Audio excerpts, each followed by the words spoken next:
Jay Crawford, Adam the Bull, Garrett Bush, Dustin Fox, Jason Lloyd, Tyvis Powell, plus, ba-da-da-da-da, you're loving him, Mikey McNuggets. And so many big names, it would take me hours to say all of their names. The ultimate Cleveland sports show starts now. Booyah! Welcome, everybody, to the latest edition of the Ultimate Cleveland Sports Show, along with G. Bush and Earl the Pearl. I'm Adam the Bull, and there's a ton to get to today. We've got Mike Spencer and Steve on the other side of the glass. And it's a Tuesday. It feels like a Monday to me because I wasn't working, but you were here, G. Bush. Yeah, man. Definitely is. How you doing? I'm good, man. I can't complain. It's definitely a Tuesday. It's a T-Mobile Tuesday. Earl, why is it a T-Mobile Tuesday? If you get if you have T-Mobile, that's when you get like the 10-cent fuel perks on the T-Mobile app. You know, they give you some other. You have T-Mobile? Things. I definitely have T-Mobile. Don't you get the free MLB package with that? I do. I thought about it. I've had Verizon the entire time I've had my cell phone. And I'm like scared to switch services, which is probably stupid. I should look into other possibilities. Maybe you just, they're all fine at this point, I think, right? Maybe you just Verizon comfortable in what you're doing. Like, Verizon is the GOAT. Verizon so it is feels the weird GOAT. to switch. But it's like if you breathe on your phone too long, they charge you for that. You know, like I don't Verizon know. Is like what? Right. I feel like I should be looking into AT&T and T-Mobile and some of these other things. When I went to college. Yeah. I started college in 1999. Tonight we're gonna party like it's night. By the way, one of the greatest of all time. That was the greatest cut of all time. Yeah. Now, I remember I got my Pell Grant check, and me and my dude, Jonah Booker, he played defensive back from Portsmouth, Ohio. We went, and I feel like we went to Sprint, and we got the first cell phones ever. Now, these cell phones, I was running around flossing. And back then, if you called somebody anytime outside at 9 o'clock, he was dead in these streets. Right. Yeah. Sprint was the first people that you can get a 4-digit bill from Sprint. Like, how did I get a 4-digit bill? Listen, you left the internet on. Don't you have that internet on? Internet, text messaging calls, and it was like, you would be like, listen. Hey, nope. Yeah, my minutes don't start. Yeah, you're over the minutes. My minutes don't start till 9. Yeah. And then at once upon a time, after we look back at it, these cats straight talk came out with unlimited, and it was over. That was it. They forced everybody else. All the Verizons, people was paying $600 for the Sprint, Verizon, all of them. They was like Rebel and everything. Yeah, Terp. They was like, nah, Motorola. They was like, nah, bro. So you mean I could scratch this off? I put this in my phone, and I get unlimited talk and text at any time. Yeah. Everybody immediately went from $159 a month to $56 a month. Yeah, that's a big difference. Earl, I know you had a nice interaction. I saw the video. You had a nice interaction with somebody at Brown's training camp, and she gave that to you? Yeah, she gave me this, man. Shout out to Pastor Woods that I met. They got a video yesterday. I met her at practice, and I think it's always cool when we get the opportunity to run into people who are supporters and fans of us as individuals and of the show. And she had told me that she had pretty much watched my entire career. She remembered when I was just answering phones at 92.3 The Fan, and she prayed over me. She sent her condolences to my mom, and she just told me to continue to be a good stewardess and understand that my representation matters. And for me, it's one of those reminders that continue to have this mindset that this is not all about me, that this is bigger than me, to guard my tongue, to guard my actions, and just to make sure that I continue to be a good stewardess and keep the main thing the main thing. She's a big supporter of G too, and she gave G one of these. So look at that. Here go your dog bone. No. I need you to crown me like she crowned you. I'm not doing that. I'm not doing that. I'm not doing. You know what? I'm gonna bless you. I'm gonna bless you. Go ahead. Put that drip on. Put that drip on one time. Put that drip on. So yeah, shout out to Pastor cool. Woods. Did she make those herself? She made these herself. And cool. she said she prayed over them. She prays over each one that she makes and pass out, and it was on her heart. And I thought it was cool because I didn't really know yesterday morning if I was going to training camp or not. And so it just shows you that God puts you exactly where you need to be at the right time. So Hey man, shout out to her. I really appreciate this. I got it. It's fire. This is the first. It's fire. Blame This is the first praise and worship bone. This has been anointed by the oil, and I thank you for this. Yeah, this is fire, man. This was fire. This really touched me. Very Really cool. warmed my heart. So help keep things into perspective. Speaking of training camp, guys, Beautiful. today, are they practicing today or tomorrow? No, they are traveling to Carolina today. The joint practice is tomorrow. Well, that's right. So the next time we see the Browns on the field, we're going to see a new face at quarterback who's been here before, and that's Tyler Huntley. And we'll get into how people have lost their minds over this and many other things next. First, Mike, go ahead. What's up, guys? It is time to dive into a big Ultimate Cleveland Sports Show, and it's brought to you by 5-Hour Energy Transfusion Shots. Right now, it's time to fuel up and turn up with 5-Hour Energy Transfusion, bringing the bold grape, ginger, and lime flavor of your favorite golf drink, minus the alcohol, into a quick, energizing shot. Whether you're sinking birdies or just making memories with friends, this one's a hole-in-one for your energy game. And let's be honest, some days on the course or even off it, you just need a little extra boost to stay sharp and energized. Golf is all about the good times with good people and good flavors, of course. The grape ginger lime flavor gives you the best parts of your clubhouse go-to without chasing down the beverage cart. If you go to 5hourenergy.com today, that is the number 5hourenergy.com, you can use promo code LOCKEDONGOLF to receive 20% off your order. This offer is only valid until September 30th on one order and cannot be used with other promotions. It's also not good on subscription orders, whether you're meeting up with friends or trying to turn 18 holes into 36. Get the energizing boost you need to power through. Order transfusion-flavored 5-Hour Energy shots today.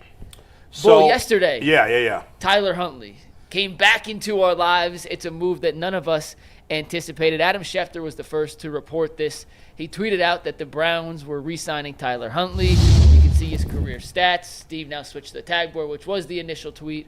They re-signed Steve Huntley with Kenny Pickett and Dylan Gabriel nursing hamstring injuries and Shedeur Sanders having a sore shoulder. The Browns needed another arm. Enter Huntley is what Adam Schefter said. And then, Bull, I saw you tweet. Anyone working themselves up over this has lost a point. So, Bull. I don't think that's exactly what I said. Well, I was trying to make it a little nicer. Yeah, Call the right. guy a 'Cause bad word. Get your money off. So the floor is yours to explain Get why your you money think off. people When- are making a bigger deal when out the of this than Browns what it signed is. Tyler Huntley, I didn't think anything of it. I'm like, okay, they got 3 banged up guys. They're playing a game in a couple of days. You might need something. You can't have, if they don't want those guys to play in the game because they're banged up, well, you can't have Joe Flacco play 4 quarters of a football game. So you got to have somebody else. What are you going to do? I really didn't think much of it. And then I see people on social media, and I know the problem is myself and too many others, we react to what people say on social media, which is stupid because it's such a small percentage of the population. It's not reality, and we turn this into what people are saying. But what put me over the top was, and no offense to this guy, I don't know him really well. What's the name of the guy who does the night show on the Fan now, Earl? Jake Vornick. Yeah, and I don't know Jake. I've heard people told me good things about Jake. We all have bad takes once in a while. But somebody sent me a video of him going on and on about like how this is a big deal. And listen, nobody's killed the Browns over the last 15 years more than I have. There's plenty of things to kill the Browns for, even right now. But signing a guy because Shedeur Sanders has a sore shoulder. You got your other 2 quarterbacks who have bad hamstrings. I know none of these injuries are serious, but you're not going to – if these guys are banged up, even if it's minor, you're not – I know we all want to see Shedeur and Dylan play in the preseason. I'd like to also. But I'm not going to play them if they're banged up. Go ahead, Mike. I just wanted to mention this because I'm curious if what Jake – and I didn't see the video, full disclosure, but – Mary Kay tweeted this yesterday after the signing, which I did think caused a little bit of the reaction that others had. Mary Kay said the 2 Browns quarterbacks with hamstring injuries, Dylan Gabriel and Kenny Pickett, did not have setbacks today. Right. But both will probably sit out the preseason opener on Friday, right. Which when I saw that, I said, oh, yeah, that means that they makes need total somebody sense. to play. Now, she didn't say anything about Shedeur. They're not going to play Huntley to not play Shedeur. That makes no sense. They're not going to do that. But they want to have him there, A, if Shedeur can't play, because obviously Joe Flacco is not going to play the whole game. And B, even if Shedeur can play, what if he has a setback during the game? And you've already taken out Flacco, you're not going to put him back in. You have to have another body there. Tyler Huntley will not be here long. If everybody's healthy in a week or 10 days, they'll probably move on from Huntley. Even if they don't, he's not stealing reps from other people. That's ridiculous. There's a million real things to get worked up on, guys. This is not one of them. This is just insane. Yeah, so you did a good job explaining that. So let's just go ahead and break this down. Yeah. So if Shedeur Sanders, first and foremost, if you're a Shedeur Sanders fan, you should be ecstatic. You know why you should be ecstatic? Because you're going to get the opportunity to play and play a lot on Friday. Joe Flacco's going to play one series, I would If that. Yeah. I mean, you got 3 preseason games? Yeah.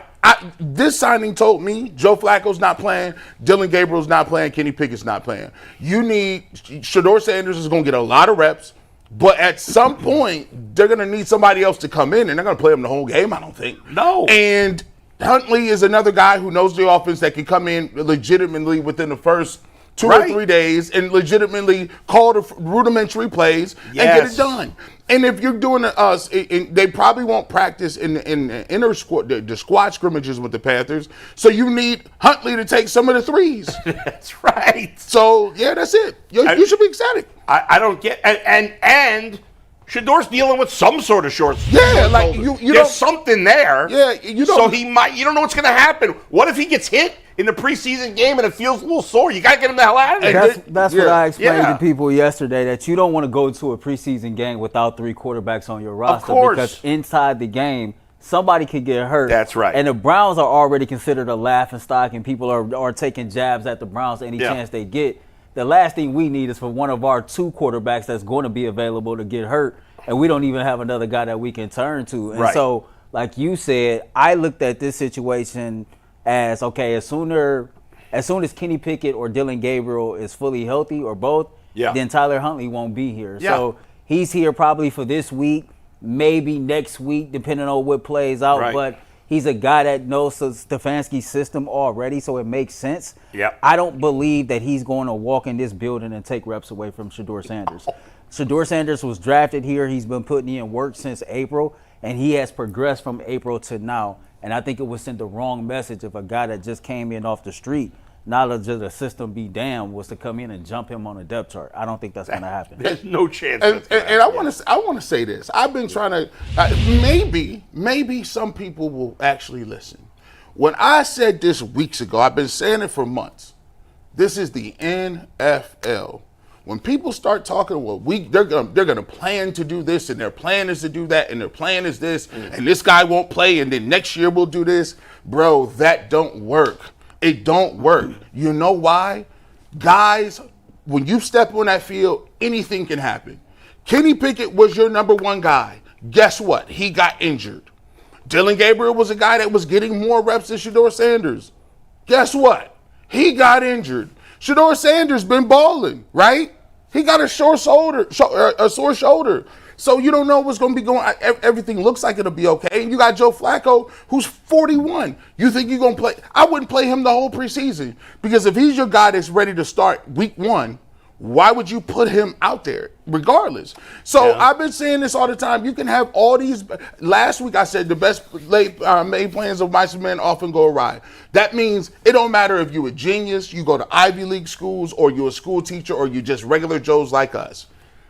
Things happen, and you have to pivot. I agree with everything you said. The only thing I disagree with is I would play Flacco a little bit. And you're right. I mean, if things go wrong, they go wrong. What are you going to do? I'd play him a little bit, because my guess is he'd want to play a little bit. You would think so. Just one series. He's still an athlete. He's still a football player. He want to play too. He didn't play with Jerry Jeudy, and Judy's going to be his number 1 guy. He, get a little not too much, but just get him out there a little bit. Everything else he said is 100% right. I'd be fine. You can make whatever plans you want in the NFL, and then you get hit in the mouth, and everything goes awry. You got to be.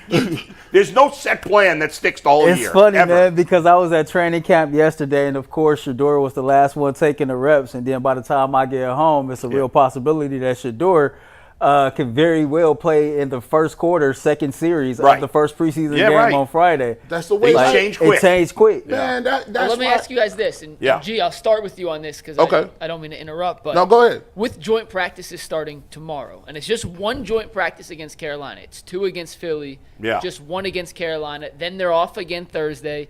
Then there's the preseason game on Friday, preseason game number 1. G, I want you to start with this.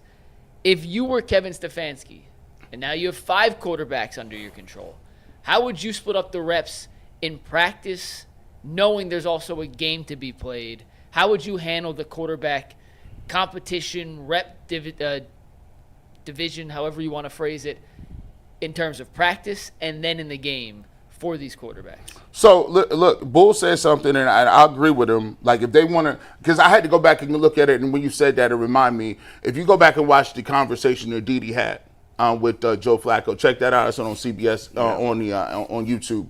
He said, "Look, man, I want to play. Listen, I'm not here to hang out, and all that stuff counts, but I want to play. I want to get reps. I want to be out there moving around. That's why I came back. So I came back to the Browns because it gives me the best opportunity to play." So with that being said, I do believe Joe Flacco would want to play. And if Joe Flacco, I would leave it up to him. He's a veteran. I'm going to give him the benefit of the doubt on that. I'm going to split these reps up. And what I'm going to do is I'm going to put Shedeur Sanders in practice. Shedeur and Joe Flacco is going to split them reps. I'm going to act like Shedeur Sanders is now in the position of Dillon Gabriel, who was splitting reps with Joe Flacco at the practice. And then I'm going to get Huntley with the 2s and the 3s at practice. Then when the game time comes around, I'm going to say, all right, Joe, what you want to do? You want one series? Here's what we'll do. We'll give you a series if it's long. We get a couple first downs and it's a longer drive and it's 7, 8, 9, 10 plays, you out of there. But if it's 3 and out, catch drop the ball, I'll give you another bite at the apple. We'll pull you back in, get you a little bit more. From there, that's Shedeur Sanders all the way from that time period until the third quarter. I'm gonna give Tyler Huntley the fourth quarter because I'm not gonna put him out there the whole practice and scrimmage because he already scrimmaged. He got a short shoulder. So yeah, I'm gonna go with that, and I'll play Huntley in the fourth quarter. You might hand the ball off a couple of times, but that's the way I would definitely split it up. And then what we'll do is you reevaluate next week because now you're going into 2 practices with the Eagles. We want to see how well Shedeur does. Second, what is the update on Dillon Gabriel and his hamstring and Kenny Pickett? Earl? Go ahead, Earl. I think I'll handle it the exact same way because there's a strong possibility. I don't know how many series that Carolina plans to play their starters, but there's a strong possibility that Shedeur Sanders will get live game reps against Carolina starters. And so for him to be properly ready for that situation, he's going to need to get some first team reps in this joint practice session. And I think that's going to happen. To G's point, you just look at the pecking order. I expect Dillon Gabriel and Kenny Pickett to be very, very limited when they get to Carolina. I think they're going to do some individual work, but anything that's a structured 7-on-7 or 11-on-11 activity, they won't be a part of that. And that's going to be Shedeur Sanders' opportunity to get those reps in with the one so that when he gets his opportunity to enter the game on Friday, he'll be ready to go. But essentially, I would do it the same way. Play Flacco maybe a series or 2. Play Shedeur first, second. Let him get that first experience of, going into halftime, coming out of halftime, still under center. I like that. And seeing what that third quarter looked like, and then bring Tyler Huntley in and finish off the game in the fourth quarter. To me, that makes sense.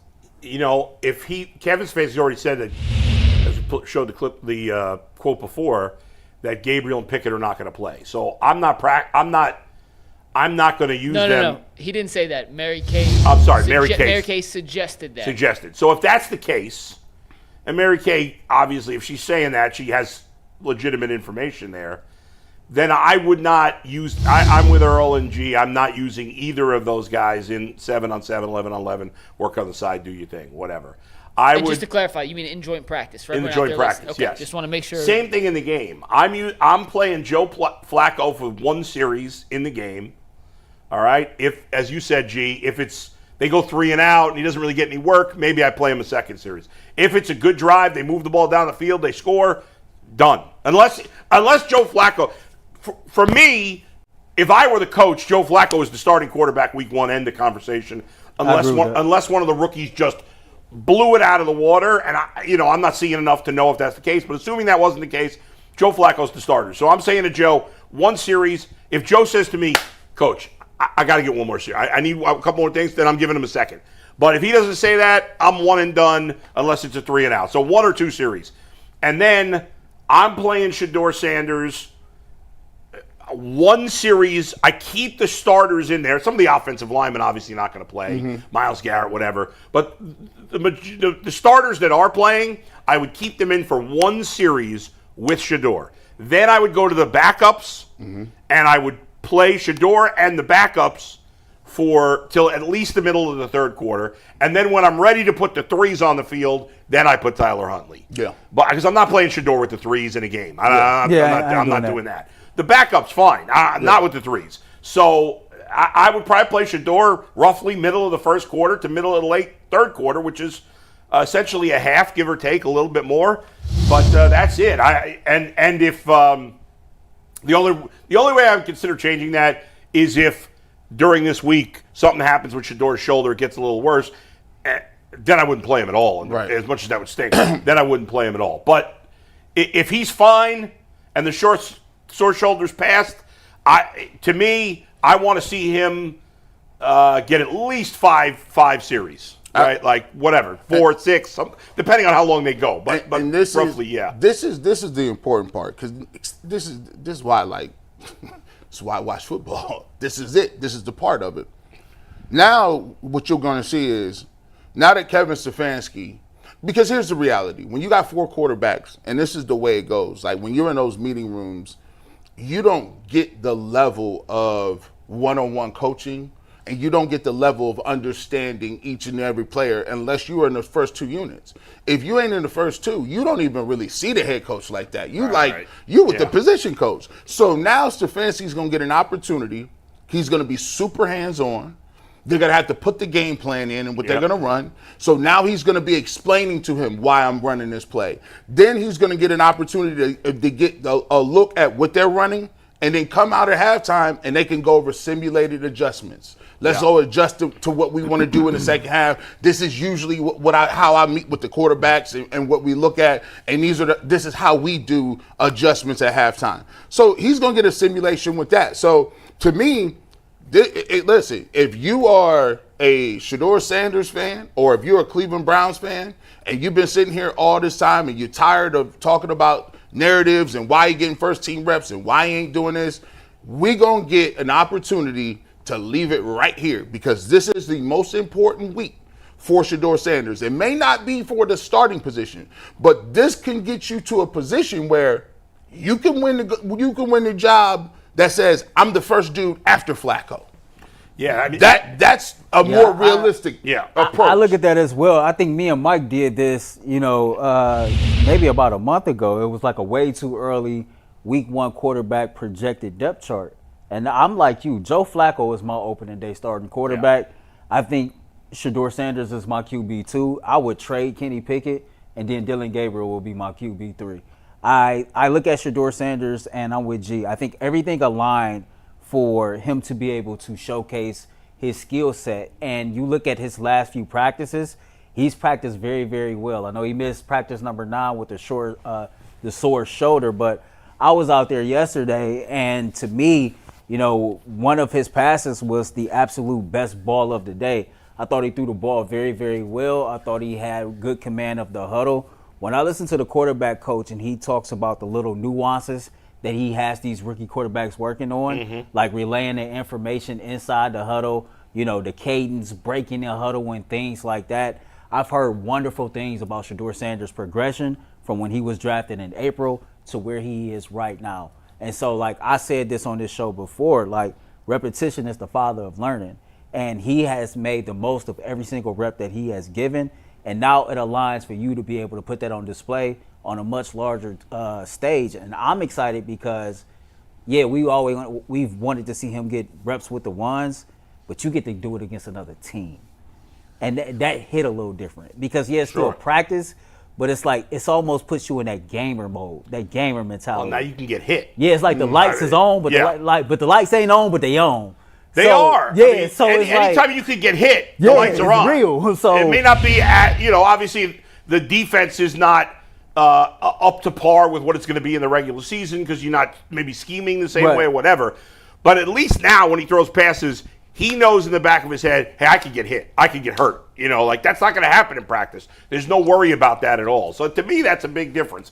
And I'll tell you this. I'm going to say this right now before anything happens. If Shedeur Sanders plays terribly in this preseason game, I'm not overreacting. If he plays great in this preseason game, I'm not overreacting either. I'm curious to see it. I hope he plays well. I'd rather him play well than not play well. But I know everybody's going to overreact one way or the other. And I am not. I promise you, I'm not one way or the other. Bad, good, I'm not going crazy about it either way because it's one preseason game. But it is the most significant step that we will get to see from him. Yeah, I ain't gonna lie, it's gonna be hard for me. It's gonna be hard, I know. Because I'm a fan, and it's like I go back to. I always say this. I'm a fan of Shedeur Sanders. I was a fan of his while he was in college, and so early on last season when we were going through this process of the Browns might need a quarterback, him and Quinn Ewers, right or wrong, whatever, they was just my choices. Yeah, those were the guys that I had really wanted, and so it's gonna be hard for me. If he goes out there and ball out, not to get on Twitter and tweet out to throw your wrist up. I hear you. It's going to be hard not to do that because he's young, he's exciting, and people want to see him, be able to show what he can do in the real game. We hope he does, but we got to keep in mind that we've seen a lot of guys who can't play. I'm just saying, as a fan, it's going to be so hard to just temper the reaction of, okay, it's just preseason. And the same thing's going to happen the opposite way. If he plays like crap in this game, the haters are going to doing victory laps, and I'm not in for that either. To me, I'm not down for either. It always, right or wrong. I mean, this is if you're a player, that's the way you want it. Everybody has been to a point where you've been in a position where somebody goes down or something happens where you get your opportunity. Yeah. And that happens in real life. Everybody.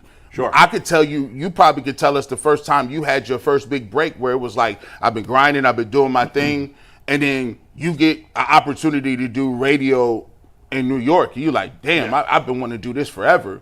And it's like, when you know it when you get it because it's in your face. Yeah. And you're kind of excited, but you're nervous, and then the cool thing about it is when you turn the microphone on, or when you do what you do in real life, what your God-given ability is, when you turn it on, it's just like you don't realize none of that. Yeah. You know what I'm saying? Sure. Yeah. You don't realize it. So, and then after you're done, it's the biggest rush in the world. You're like, I can't believe I just did that. That's crazy. So this is going to be a great opportunity. And like I always said, man, in sports, you're going to get an opportunity. It's just about what you do when you get it, because you just want to be in the mix. You just want to always just be around the football, bull. Good things happen when you're around the football. That's a hell of an analogy. Shout out to Chico for the day he called off.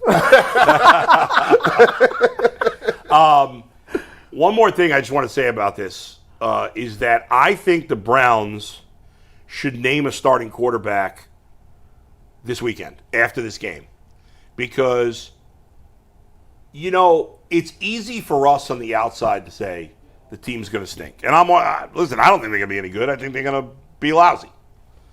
But the team you can't go into the season as the team, the coaches, the players thinking we're going to suck. I mean, maybe some of them do, but for the veterans on this team, they want to win. They don't want to hear about draft picks. And no matter who they start at quarterback, they might not win. Yeah. But my guess is the majority of players on the Browns think Joe Flacco gives them the best chance to win right now. Doesn't mean he will in week 6, week 10, week 15. That right now, my guess is that the players think Joe gives them the best chance to win. And if the coaching staff believes that too, then don't mess around. After this game, if he's healthy, if he, looks normal, nothing wrong with his arm or whatever, name him the starter. Or even if you want it to be somebody else, whatever. I just name the guy the starter and let's go, because it's time for the starting quarterback to get ready for the season. And that doesn't mean that the young guys can't continue to learn and get experience, but it's time to get ready for the season now. And so, you don't want to go in, you don't want to be naming the quarterback like 10 days before the start of the season. That's not good. I wholeheartedly believe they're going to wait. Like, I mean, it's just, I just knowing the Browns, they're so G14 classified. Yeah, and that's fair. Yeah, they don't wouldn't surprise me. I mean, that's true, but Bull is right. Like, at some point, man, you got to cut the shit. You got veteran players who are going out here trying to compete as hard as they can to make this season as best as possible. And so they don't give a damn about your 2 first-round picks in 2026. They don't give a damn about none of this. Yeah. Who's going to be my starting quarterback? What is this team going to look like as far as, okay, this is the unit that I play with. Yeah. This is the unit that I play with. And the sooner that you name a starting quarterback, the more we can have some, like, organization with practices and camp and things like that. You know what I mean? Because I think a lot of it is going to come down to timing and chemistry and consistency. And when you got things like this, it just seems chaotic at times. Yes, and it could fracture a locker room if it's like everybody starts taking their own camps. Oh, no camps, guys. Joe's our starter. Yeah. That's it. Yeah. He's our starter. Let's go. All right, Mike, go ahead. Makes sense. Let's get to our next topic, guys. It's brought to us by FanDuel. Summer sports are in full swing. Whether you're about baseball, golf, or soccer, FanDuel is the best way to make every game even more exciting. You're already following the action, so why not make it a little more thrilling with FanDuel? You can get in on the game while your friends are getting sunburnt at the beach. If you're new to FanDuel, well, we have an offer for new customers right now going on where if you bet just $5 and that $5 bet wins, you could get $150 in bonus bets. Open up the FanDuel app today or visit FanDuel.com/UCSS to get started. There was a podcast clip we talked about earlier this month, or I guess technically it was last month, but it was Deion Sanders and Michael Irvin talking about his offseason, and something came up in that conversation where Deion revealed to us that Shedeur told him, don't come to camp.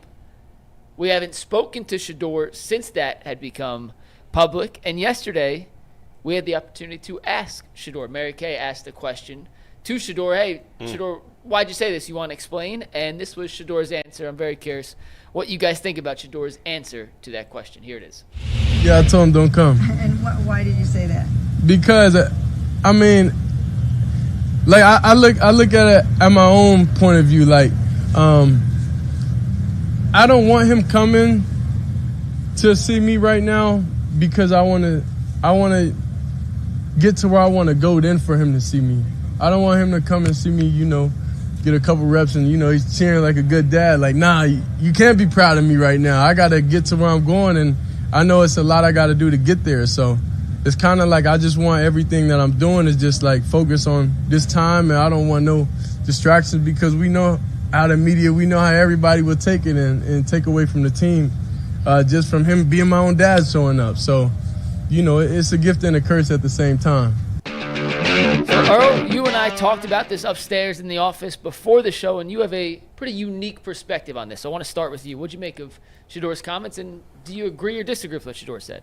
I disagree with Shedeur Sanders, but I totally 100% understand where he's coming from his point of view. He said he takes it from his point of view. He wants to put himself in a position to where his father can see him do more than just get 3 or 4 reps when he comes to practice, especially if he feels like that his father being there is already going to create a stir and be a distraction. Mm-hmm. So from a professional standpoint, I get it, and I 100% understand why he took that view.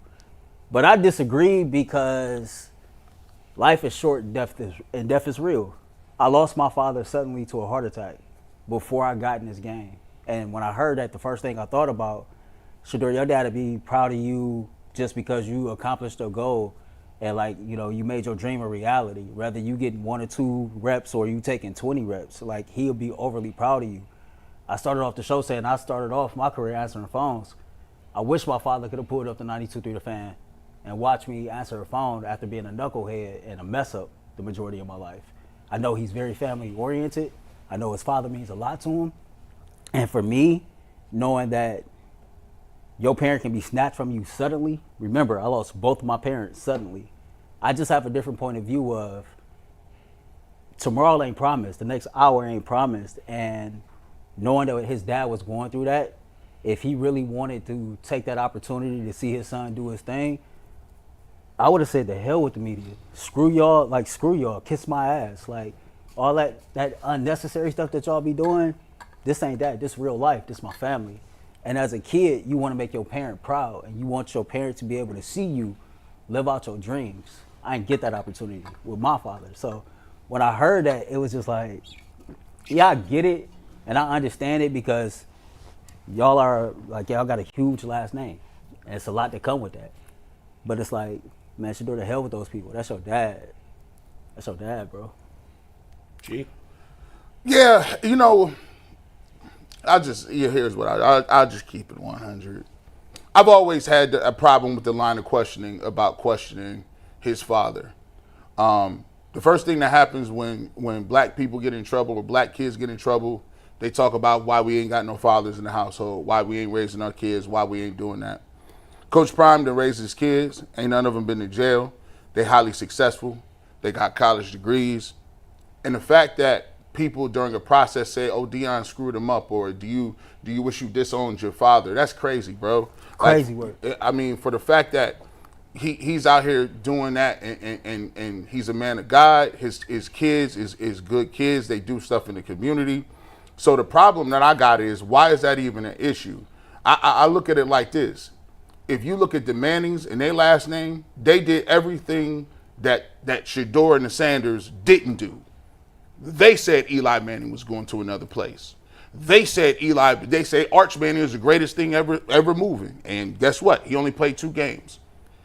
My thing is, I don't understand how you treat one family one way, but the other family's royalty. But they do the same thing. They're all famous. They all got different things that they done. They all got all-time greats at certain positions. So my thing is to even insinuate that he has to not cause some distraction, bro. If Arch Manning is practicing and Eli or Peyton Manning show up, nobody's gonna say that's a distraction. Right. That's the wildest thing in the world to me. I don't know, but who was saying that he's a distraction? No. He brought it up that he didn't want him. But No, he's saying that from his point of view. I'm talking Yeah. about from the point of view of His dad being a distraction. when he fell to the 5th round, 95% of the world said it was because of his father.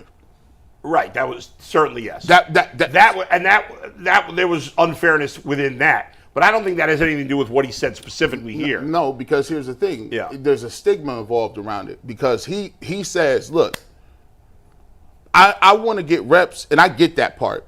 It's the fact that you have to behave in a different way, in a different manner. Right. He has to think 5, 6, 7 steps above that. Think about this. Yeah. His dad just had cancer. Right. He felt that he couldn't even tell his son, I had cancer, because he didn't want to put him in a position where now people ask him about it, and now you got to hear about Prime and this and that and that. Right. So he says, I'm not going to talk about it. And I said, that's the wildest thing in the world to me, that even after your son wants to come, he want to come see his son, but they have to actually think about the calculus that, all right, well, how many people is going to show up? What is the media going to say? Is this going to be a distraction? This is why we didn't draft him, because he's a 5th round pick. Now Prime is showing up. He always has to have his dad with him. It's that little corny stuff that really get under people's skin. Yeah. It's corny. Like, bro, you proud as hell of your son. Jay is proud as hell of his son.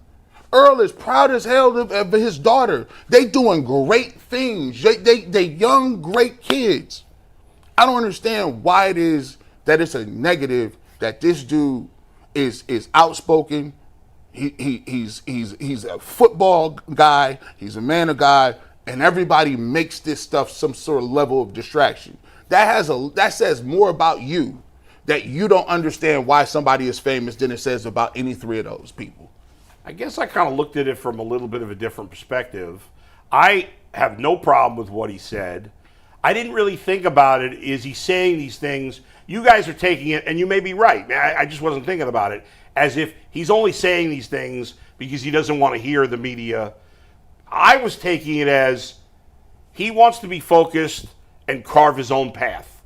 And so he didn't want dad to, he wants to be his own man. That's how I was taking it. I think 2 things could be true at the same time. That's true. though. That's true. I like that too. Yeah. I think that he's like, I keep using the word stewardship, being a good stewardess. I think he's a good stewardess over his craft, and I think Shedeur Sanders cares about being one of the best quarterbacks in the NFL one day. But at the same time, that's still his father, and he can be very sensitive to what people might write or have to say about his dad, and that can cause a distraction that might trigger his emotions. People talk about how resilient he is, how poised he is, how well-spoken he is, how mentally tough he is. Even the most mentally strong people can break sometimes. Absolutely. And like things like that, you just never know the impact it might have on him. It might be both. It might be. I'm glad you guys brought that up because I hadn't really thought about like, oh, he's only, because to me, I heard it and I was like, that's awesome. Not that he doesn't want his dad around, because like his dad could just come to Cleveland, hang out at his house and not go to practice. You know what I mean? And they could still be together in theory. But I took it as, wow, he's looking to carve his own. Now, I did feel a little sad, and I don't know, maybe I don't know if he totally meant it that way, but you referenced it, Earl. It was a little sad that he said, well, I want my dad to be proud of me so when I accomplish my things, because like you said, like, I'm sure his dad is proud of him now. You're in the NFL, man. You know, so like, you shouldn't have to be the starting quarterback or a Pro Bowler for your parent to be proud of you. So I kind of get why he was saying that. I think that was more him than his dad. It's like, I'll be more proud of myself when I accomplish everything I want to accomplish. But like when I used to play, like I didn't want my mom and dad coming to no game and I'm on the bench. Right, like, sure. You know what I'm saying? It's just like I want, you know, I want them to see it for what it is. Like show them and let me make it worth it, right? But you know, like I just think sometimes like the whole narrative just spun out of control, and the fact that he and you know what the crazy part about it is, heavy is the head that wears the crown. Like that's part of what it is. Like that's why I always told Shedeur. I always said when Shedeur Sanders is here for a reason. People say get him out of town. Nah, I said no. He here for a reason, because there was a segment of the population that believes he is a product of hype, that his father says the name is bigger than what it is. He's always been given something. He's always got first team reps, and he was always a person that was thought about as an elite person. Well, guess what? Now, when they say your name, they say you're a 5th round pick, you 4th on the depth chart, and guess what? We want to see you do it. But here's the thing. The great thing about trials and tribulations is once you get an opportunity and you do it and you at the ground level, can't nobody say nothing, because they're going to say, you can't say he was given a job. You can't say they spoon-fed him reps. You can't say he didn't have any adversity. Like, dude, my dad had cancer while was he in camp. Yeah. I didn't even tell him to come to practice because I said I need to get my money together. I need to get my life together. And so when he hits, if you ball after that, that's everything that you want a franchise quarterback to be. You want them to compartmentalize. You want them to understand the things. You want them to even understand that it's not just me. I got to worry about everybody. And he said, I don't want them to overshadow the team. So that shows a level of maturity. Yeah. It may be best for me, but I don't want that to overshadow the other people. So let's go ahead and we'll meet another time when I'm cooking. I like that he said, I don't know exactly the words he used, but he was basically like, hey, I got a lot of work to do. You know, like he seems to have the right attitude. You know, most rookies, even if they're drafted in the 1st round, are not ready to go right away. They have a lot of work to do. Yeah. You know, in the social media era that we're living in now, we want our guy and we want him right away, and nobody has any patience, myself included. A lot of times, we get in our camps on everything. We've made a decision. I like this guy, not that guy, and no matter what happens, I'm supporting this guy and not that guy. It doesn't matter. It doesn't matter if any facts change or if we find out new information. It's not. I've decided I'm here, and that's it. Plant your flag, and that's right? it. And it's just crazy that it gets harder and harder to kind of look at things in an unbiased manner. I mean, we all have some biases, even subliminally. Like, we may not even realize it. You know what I'm saying? Like, I've said this about when there's been a lot of talk about, you know, why are there not a lot of black coaches? You know, and some people are like, well, all the owners are racist. Well, some of them are probably racist, right? Yeah. And some of them are probably not. But you know what? They're rich white dudes. So what are they around? other white dudes, right? And so you may have a conversation if you're a rich white guy who's not a racist, and you may have a conversation with another white guy, and you don't even realize it, but like, okay, I'm used to talking to this guy. Maybe I feel like I can relate to him more. So I'm going to hire this guy, not even realize I'm doing it for that reason, and not even giving another guy another chance. And it may be unintended in that case, and that happens. And there's a lot of that in all these circumstances. You know, it's just people are comfortable with whatever. You said something one year, and I respected you for it because it was facts. He was like, bro, I took an L. When the year Baker came out, I took an L because, Baker turned out to not be what we thought it was going to be here in Cleveland. He's like, but I like Josh Rosen. There wasn't no more Jewish quarterbacks. I said, dog, I like him. Like I let it, and I really try to pride myself on leaving not emotions because I'm emotional, but like leaving everything out of it. Not caring race, religion, nothing, politics. I like to stay, when I make opinions on players, leave all that out of it. But I let the fact that Josh Rosen was Jewish, and there's so few Jewish football players, let alone quarterbacks, very few Jewish professional athletes, period. There's like 15 guys in baseball, that I wanted him to succeed. Right. Because I was like, it'd be cool to have some representation in the NFL. But why? And I let that affect. But that's not a problem. How I thought he was going to be good. But that's not a problem. It's not a problem. You want to see that. Yeah. Right. No. Sure. Yeah, absolutely. But I was mad at myself that I allowed it to affect my analysis on. Not that I'm going to be perfect anyway. I'm not a genius. But I let it affect my analysis on my quarterback depth chart in terms of what I like. But here's the thing. When he went out on the field and he turned out to not be good, you didn't double down and triple down and quadruple down. You're like, bro, I was out of here, bro. Yeah, that guy sucked. Just think about it. You know, Bull said we look at it like a microwave. Just think about it, Chicago, right? Me and Mike was talking about this yesterday. They're probably still not even sure if Caleb Williams can play or not. Nope. Absolutely. Or think about what we've done in this city when it comes to Evan Mobley, for example, right? Yeah, sure. We want Evan Mobley to be this finished product so damn bad it ain't funny. Right. We want Evan Mobley to be the best player in the NBA. Clock's ticking, Evan. He done been in the league less than 5 years. I've probably been very unfair with him. Tick. You're right. Hey, think about how this offseason has been. No, everybody and their mama. Ev, you got to be the one. You. Yeah. And so it's like we do this with the quarterback position. We do this with every damn athlete when it comes to everything. And when I was a kid watching sports, it wasn't like that, or at least to me, it didn't seem like that. It seemed like, okay, athletes got the first 3 or 4 years of their career to actually show if they were good or not and what they can do, and you went from there. But because of few players that came along the way who was the anomaly, like a LeBron James, you expect everybody that comes after that supposed to hit the ground running the same way, and it don't work that way. The coverage of sports and social media, the combination of the two, has led to this, and it's great because we have so much access and so much information. We got a lot to talk about. But that's part of the negative of it. And Shedeur said, I give him a lot of credit. I think he has handled himself. I'm not behind the scenes. I don't know almost flawlessly. Seriously, what he's doing behind the scenes, but every piece of information I have on him in the public, I think he has handled himself great. And he has, even though he was a 5th-round pick, he still has he has more pressure on him than any 5th-round pick in the history of football. In the history of football. A, his father was one of the greatest players of all time. B, he has a fan base that I don't know what they'll do if he doesn't succeed. People are want him to succeed so bad, and he's on some level he's got to feel that pressure. But he hasn't shown it. It ain't even like they want. Yeah. Here's the difference between them and a lot of people. Yeah. It ain't the fact that they want. They believe it. 100%. No.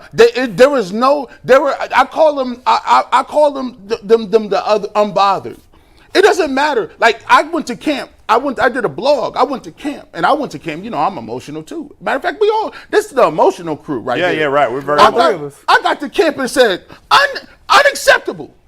This is not a quarterback quarterback competition. They got him over there throwing the trash cans. I said, let me go talk to. I gotta go. I look like somebody's dad. Let me go over to talk. I gotta find somebody. Yeah. This D over there throwing to the support staff. I came on. I said, listen, I gotta tell y'all, I'm hot. This is not a quarterback competition. If they had 6 slots, he'd be in the 6th.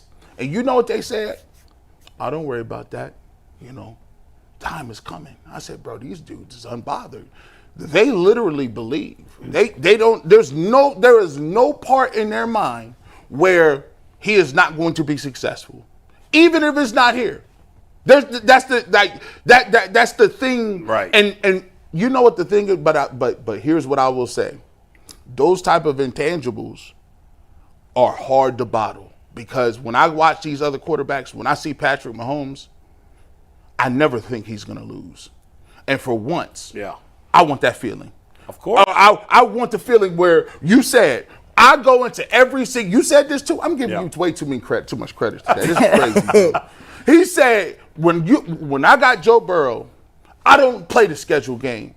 I feel every single game that we walk on that field is winnable. We might not win everyone, but you have a legitimate shot. I said, man, I never lived that way, bro. I will say this, because I have conversations with some of the people in his fan base, and they really do believe in him, like wholeheartedly believe in him.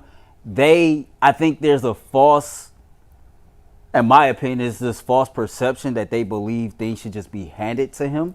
I think they just want to see him get a fair opportunity to show what they can do. And they believe that if it's not going to happen in Cleveland, then they want him to get the opportunity somewhere else. I don't think that they feel like that he should just be crowned the Brown starter or franchise quarterback. They believe that he should get the fair amount of chances to show what he can do.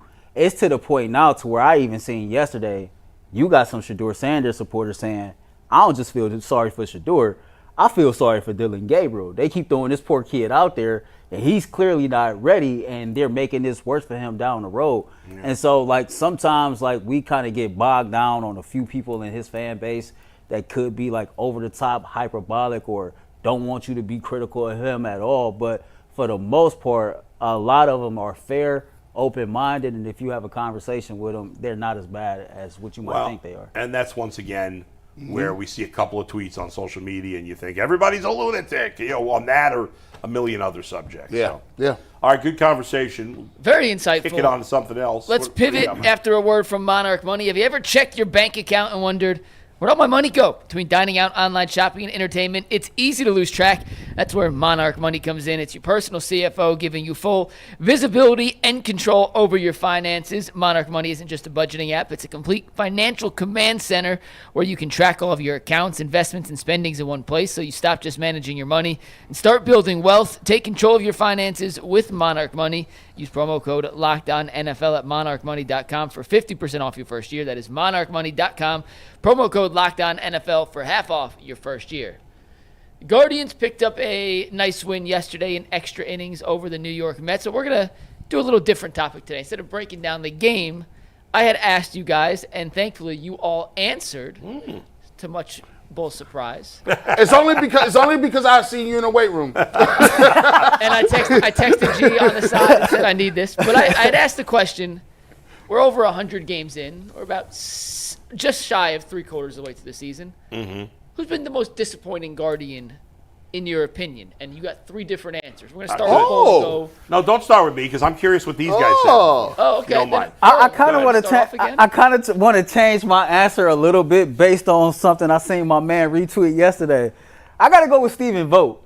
At first it was going to be Bo Naylor, but it's got to be Stephen Vogt. Last year, man, I gave him so much praise because he's a rookie manager. You hire a veteran staff. You are open-minded as a leader. You don't have this stronghold mentality because I'm in charge, it's my way. Mm-hmm. And we had a successful season because of it. You fast forward this year and he's acting so damn stubborn about things that don't make sense. It's ridiculous. Mm-hmm. Like, you have this idea that only Steven Kwan and Jose Ramirez should get the opportunity to play every day. Man. Damn, somebody showing you Kyle Manzardo over the course of 11 games that they didn't earn more at bats, or I.L. Martinez when he was hot. Now, he's been in the lineup a lot lately, but You get guys in this platoon situation coming and going all the time, and you clearly are trying to force something that has not worked at all. And I thought about this, and I'm curious to know what you think. A guy that's on his staff is Sandy Alomar, who played for a version of this team, the Cleveland Indians, that were one of the best teams in baseball, that had a manager that didn't believe in platooning his damn players all the time. You would think, because of how this season has played out, that, you know what, maybe I should holler at Sandy and get his opinion on what was things like in the 90s when these situations was going on. I feel like Stephen Vogt has regressed tremendously. I feel like he doubled down on things that he has no business doubling down on. And his approach into, putting the quality lineup out there game by game has been very porous this season. Do you think, let me ask you this too. Do you feel like the front office is telling him, hey, yo, we need this, how we gonna move with this? This how we gonna move with this. This guy gonna get these at bats. This guy gonna get. Is that a lot thing? of people have asked, but here's why I'm gonna say, even if it's true, I don't care at this point. It's not fair to Stephen Vogt, but because Jay, for example, has made Paul DePodesta the boogeyman. Everything the Browns do bad, he's just Paul DePodesta, and we don't know. So man, yes, there you go. He's the manager. He takes the blame. I love that answer, Earl. It's funny because when Mike first put that in the rundown, I thought about it for a second. I said my first answer was, it's definitely Vogt. So it's funny that you ended up picking Vogt. I ended up saying, let me pick a player instead because but I think Vogt's a great answer because I thought he did a good job last year, and I think he's done a bad job this year. Now they're playing better, but I think overall he's done a poor job this year. We have 5 minutes before we get our guest in, so Bull, tell us who your answer ended up being. What about G's? Then we'll go G or whoever. Okay, G, go. Well, listen, this is very easy. Yeah, it's Nolan Jones, and here's the reason. Answer. And here's the reason why Nolan Jones is so disrespectful. Go back to 2023. Now they moved on from him. He goes to the National League. Yeah, over there, 20 home runs, 62 RBIs. But look at this. Look at this man's OPS, right? 931 OPS. Now, this just goes to show you, this highlights two things. This highlights the deficiencies in the Guardians hitting program and the hitting, I don't know what they're teaching for you. And I know the National League pitching and American League is different. They got different books. But the fact that now, when you look at what he's doing right now, his OPS is down to that ain't even it. This is wild. Oh no, it's at 615. Terrible. It's horrible. And he's batting average is 216. And this is the problem that we're looking at. Look at the power numbers. Look at the power numbers. 3. He's got three. He's got a lower slugging percentage than Miles Straw. Don't he got a lower slugging percentage than Stephen Kwan? Oh yeah, definitely. And at first, Jason was like, "Hey, Jason said he's hitting the ball hard. His exit velo is great." Yeah. I said, "But listen, bro. At some point, he's going to need to hit them balls in the stands." It's been nasty work.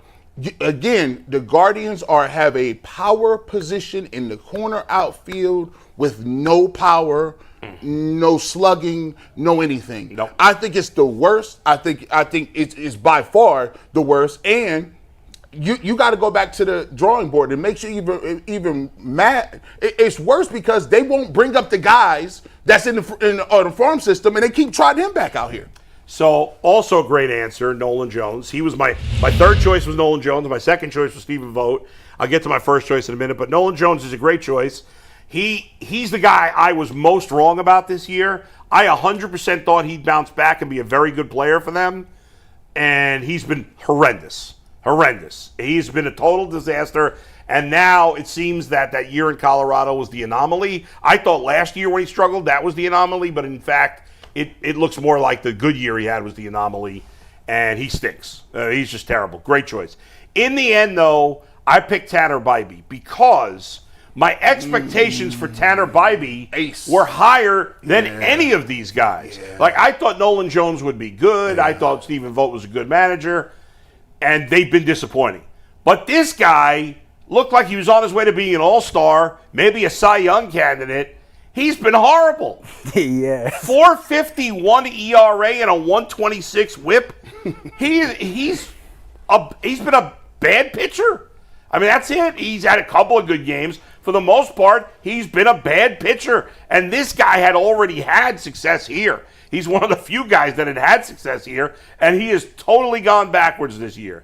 I saw somebody tweet yesterday, I don't remember who it was, that if they had to win one game right now, and it's the Guardians, that they'd start Slade Ciccone. And my first reaction was like, that's crazy. And then I'm like, well. I probably would too. I'd take Gavin Williams because I think he's under the radar, pitched well. But it's a fair argument. I'm certainly not taking Tanner Bybee right now. He's been terrible. I seen him get through 5 innings against that Mets lineup yesterday, so I would go with Slade over anybody right now too. Yeah, I can't argue that. Can you literally say, because I thought about this. Yeah.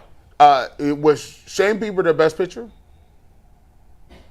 I mean, I guess it pitched in 2 years. So just looking at what he did in the minors. Assuming he's healthy, he probably would have been their best pitcher. That's an probably. It would have been Shane, probably Slade. They would have still pitched Bybee in the playoffs, but he's been terrible. Go ahead. We got our guest, so let's bring in our guest to continue this Guardians conversation. After a quick word from FanDuel, summer sports are in full swing. Whether you're all about baseball, golf, or soccer, FanDuel is the best way to make every game even more exciting. You're already following the action, so why not make it a little more thrilling? You can do that with FanDuel. If you're new to FanDuel, new customers can bet just $5 and get $150 in bonus bets if that first $5 bet wins. Open up the FanDuel app today or visit FanDuel.com/UCSS to get started. And with that, we are thrilled to welcome in Al Pawlowski to the show to help us talk some Guardians after a nice extra innings win last night. How you doing today, Al? What up, Al? Hey, good. Great to be along. How are you guys? Al, this is crazy, by the way. I got my accountant's last name is the same last name as Al, and I'm like, that's not that. I did not think you'd be. I didn't think of your last name as a common last name. I assumed it was pretty unique. So I'm like, oh, you got to be related. So I asked her, and she's like, she didn't even know who you were. She's the only person in Cleveland. I think in the 15 years I've been living here, I think I've met 8 people that don't pay attention to sports, and she's one of the 8. She don't know anything about sports, this woman. Nothing. She's like, I'm like, how could you guys not be related? But maybe your last name is more common than I think it is.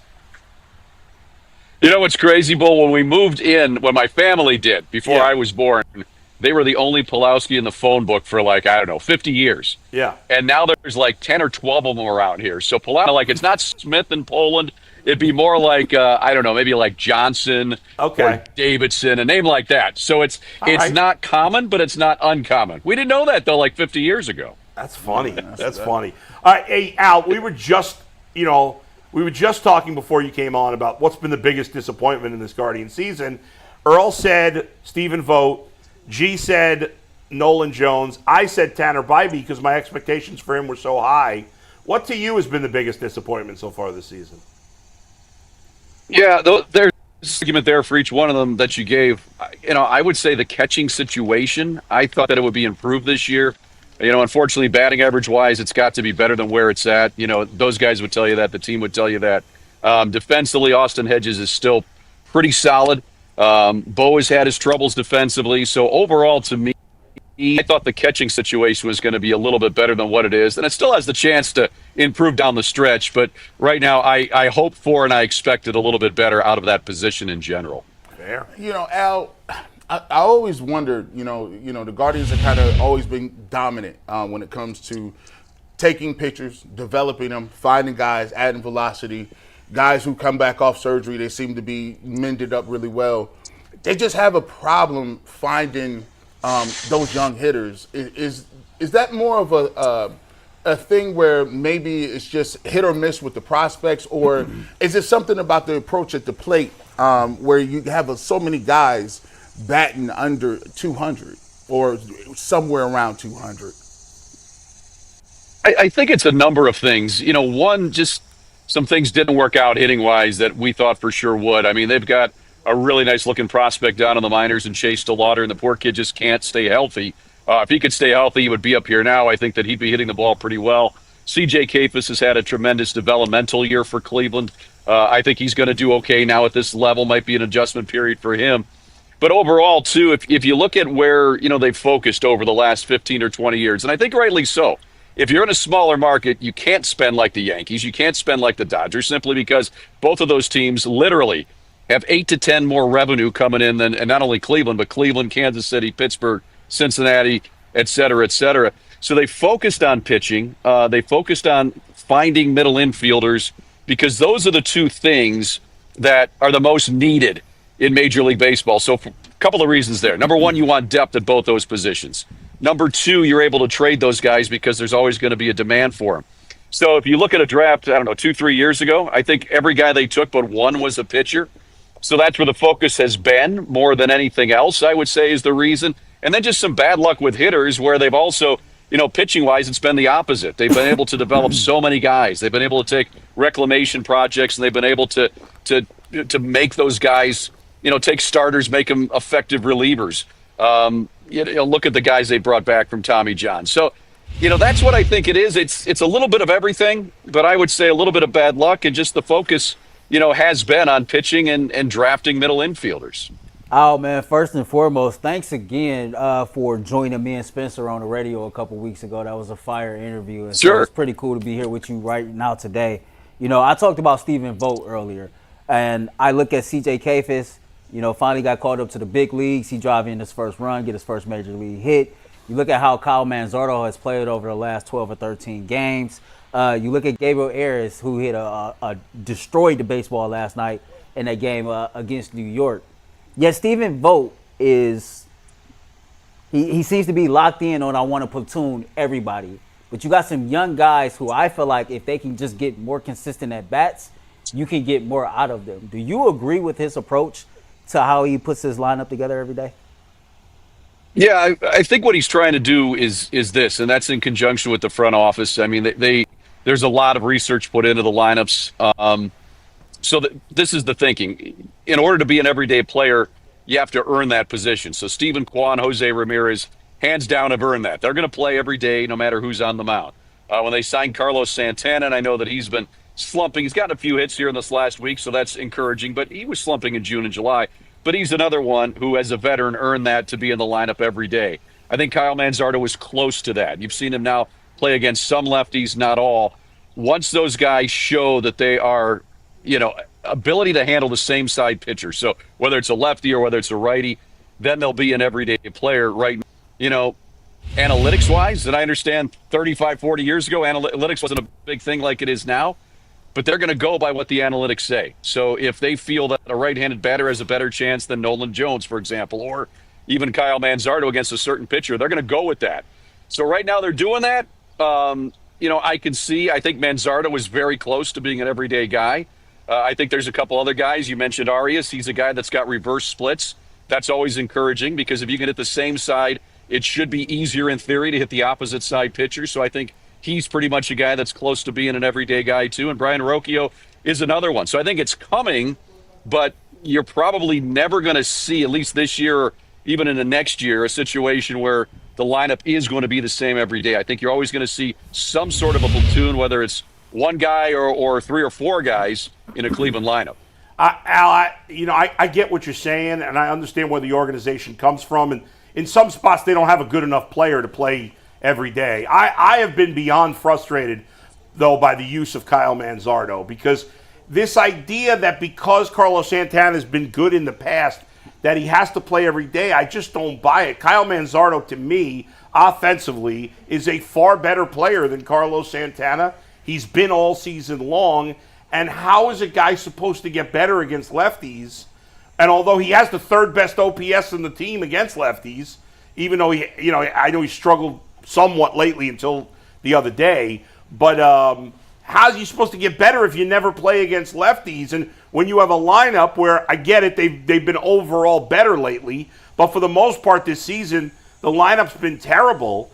I don't understand why you wouldn't give to me, Kyle Manzardo has earned those extra at-bats against lefties, and Carlos Santana at this point is not good enough that he should just get a lifetime pass because he's been good in the past. That's how I see it. Am I being unfair? Yeah, that's that's a fair point. And like I said, I think Kyle Manzardo was pretty close to being there and being an everyday player. I know that those discussions are happening, as to whether or not, hey, should we play him against lefties? Now maybe if there's a real tough one, you won't see it, but I think that's very close to happening. There is something to be said about obviously seeing left-handed pitching too more. He should get better at it. He's shown that certain lefties he can definitely hit. We saw that too. And the other side of this is with Carlos Santana, and again, past week he's been hitting the ball much better, but there was about a 6 or 7 week stretch there where he wasn't hitting the ball much at all. Yep. Is he slowing down a little bit? So here's what I think could happen, and you could see down the stretch. You could see Manzardo in there every day, and you could see Carlos Santana maybe playing a couple of times a day in the starting lineup. However, you could also see him coming off the bench then and being that pinch hitter late. Because when you look at the lineup card like I do going into every game, it's like, all right, I look at the starters, but then who's on the bench? Who do we have to pinch hit late, for example? A lot of times it's all righties or a lot of times it's all lefties. The one thing with Carlos is he's a veteran. There's no situation that's going to be too big for him. He is going to take pitches. He's going to put together a good at bat. He might be a guy that late in the game, and his numbers also say this, later in the game, he tends to be better than early in the game. So maybe you use him off the bench as a pinch hitter and let Kyle Manzardo be that starter. Yep. Al, I'm going to get to this because, you being around the organization, I haven't seen anything like this in terms of Ortiz and Clase. What can you tell us what the temperature around the clubhouse is? Because for me, that could either make you or break you. It can either galvanize you and guys pull together and band together and say, hey, look, we're going to come out here and fight. We're going to show them that we got some things, that we got some good character in this locker room. Or I've seen where things like that happen and the morale is gone. The team just takes a nosedive. What is the temperature of the front office and the team with this kind of cloud hanging over them? Yeah, it's a good question. For the most part, it's just like it would be with an injury, I think is the best analogy I could give you. It's kind of like next man up. Obviously, the guys are not happy with the investigation, but as of right now, that has not been finalized. So, the organization and the team can't comment on it until it is. And we don't know for a fact that what it's going to return. Unfortunately, they're out for a while, at least until August 31st. That does hamstring the team a little bit. While you can have their roster spots, you still have to pay their salary until a determination is made as to what's going to happen or if there's anything there. And again, that's all still an ongoing investigation, so we don't know. As far as the clubhouse goes, I think if anything, it's like, okay, this is going to be an opportunity for player A or player B. So look at Nick Enright last night. That kid's been pitching fantastic for this month of August, and even at the end of July, he's overcome cancer for the most part. I know he's got one more checkup left, but what a great story that is. So now he gets an opportunity. Kate Smith gets an opportunity to close. A couple other guys get an opportunity to move up in setup roles like Eric Sabrowski. The good news is Cleveland has, the depth of pitching where they have guys that can step in and fill those roles. Do you replace an Emmanuel Clase? Of course not. He was probably the best closer in baseball for the last 2 years, maybe the last 3. The few hiccups he has had were very minor. So you're not just going to replace that guy. We get it. But since it's happened, again, from what I'm feeling, they're kind of treating it like an injury. They were here. They're not. And the other side of it is like Joey Cantillo. He gets a chance to step in and be a starter once again with Ortiz going down. And for the most part, he's handled that role. I know he had a rough first inning on Sunday, but outside of that inning, you look at his numbers as a starter, he's been very good. So the attitude really has been next man up. We've got the depth to do it. They're treating it like an injury. I think they're hoping that this blows over and there's nothing there. Is there something there? I mean, at the end of the day, we don't know. But overall, I would say it's more of something that's galvanizing versus something that has been a negative overall. That's from what I can see. And to be honest, not really anything's been said about it from anybody. I mean, even off the record, nobody's really said anything. We'll get you out of here on this. Last night, the Guardians got a big win in the Big Apple. We survived the juggernaut of the first 4 hitters in that New York Mets lineup. Tell the people how we can get it done to get back-to-back wins in New York tonight. Well, that offense, that's been the key. If they can score, and you look at when they had that 10-game losing streak, that they weren't scoring. It was, at Wrigley Field, they had a 10-inning loss to the Cubs, 1-0, where they got phenomenal pitching and couldn't find a way to get a run, even off of Horton, who might be a nice young pitcher, but he's not that good. But these last, I want to say maybe 17, 18 games, the offense has really come alive. I mean, they've scored an average of, there was a run there, I think it still is, at about 5 runs per game. With this pitching, if you're scoring 5 runs per game, if you're even scoring 4 runs per game, you're going to win most nights. So for me tonight, and I would say moving toward the rest of the season, it's got to be the offense. They have to give the pitching staff some runs to work with because this pitching staff is very good, but you've got to give them runs. If they do that, they can play with and they can beat anybody. Al, real quick before you go, I know you're the play-by-play voice of Cleveland State. How are they shaping up? I know we got a while before basketball, but what are you thinking about this coming season? Yeah, well, they got a lot of interesting young kids. Everybody left from last year when Coach Robinson left. Yep. He took 5 guys with him to North Texas. Some guys graduated. Everybody else left. That was unfortunate. And that's the one negative with all this going on in college basketball. But I will say this. The kids they got in, and Rob Summers, he was here with Dennis Gates a few years ago. Fantastic guy. I think he's going to do a great job. He loves offense. So it should be a lot of fun at the Wolstein Center. He's got several guys that can put the ball in the hole. So it should be a lot of fun. It is fun going down to the games. Folks should check it out. You get to be right on the court. It's a lot of fun. They do a good job there. Thanks, Al. We appreciate it, man. We'll talk to you again soon. Appreciate it. You got it. Take care, guys. All right. Al Pulaski does the Guardians pre and post. I always want to say STO. Yeah, well, it was STO for a long time. I always want to say Not STO. anymore. I don't even know what it is anymore. I feel like it changes. FanDuel? Isn't it FanDuel? Yeah. No, that was last year. Or was it Bally's? Yeah, I don't even know what it is anymore. Last year. No, that was 2 years ago. Okay, Bally's, Bally's FanDuel, 2 years ago. Bally's, FanDuel was keep last track. year.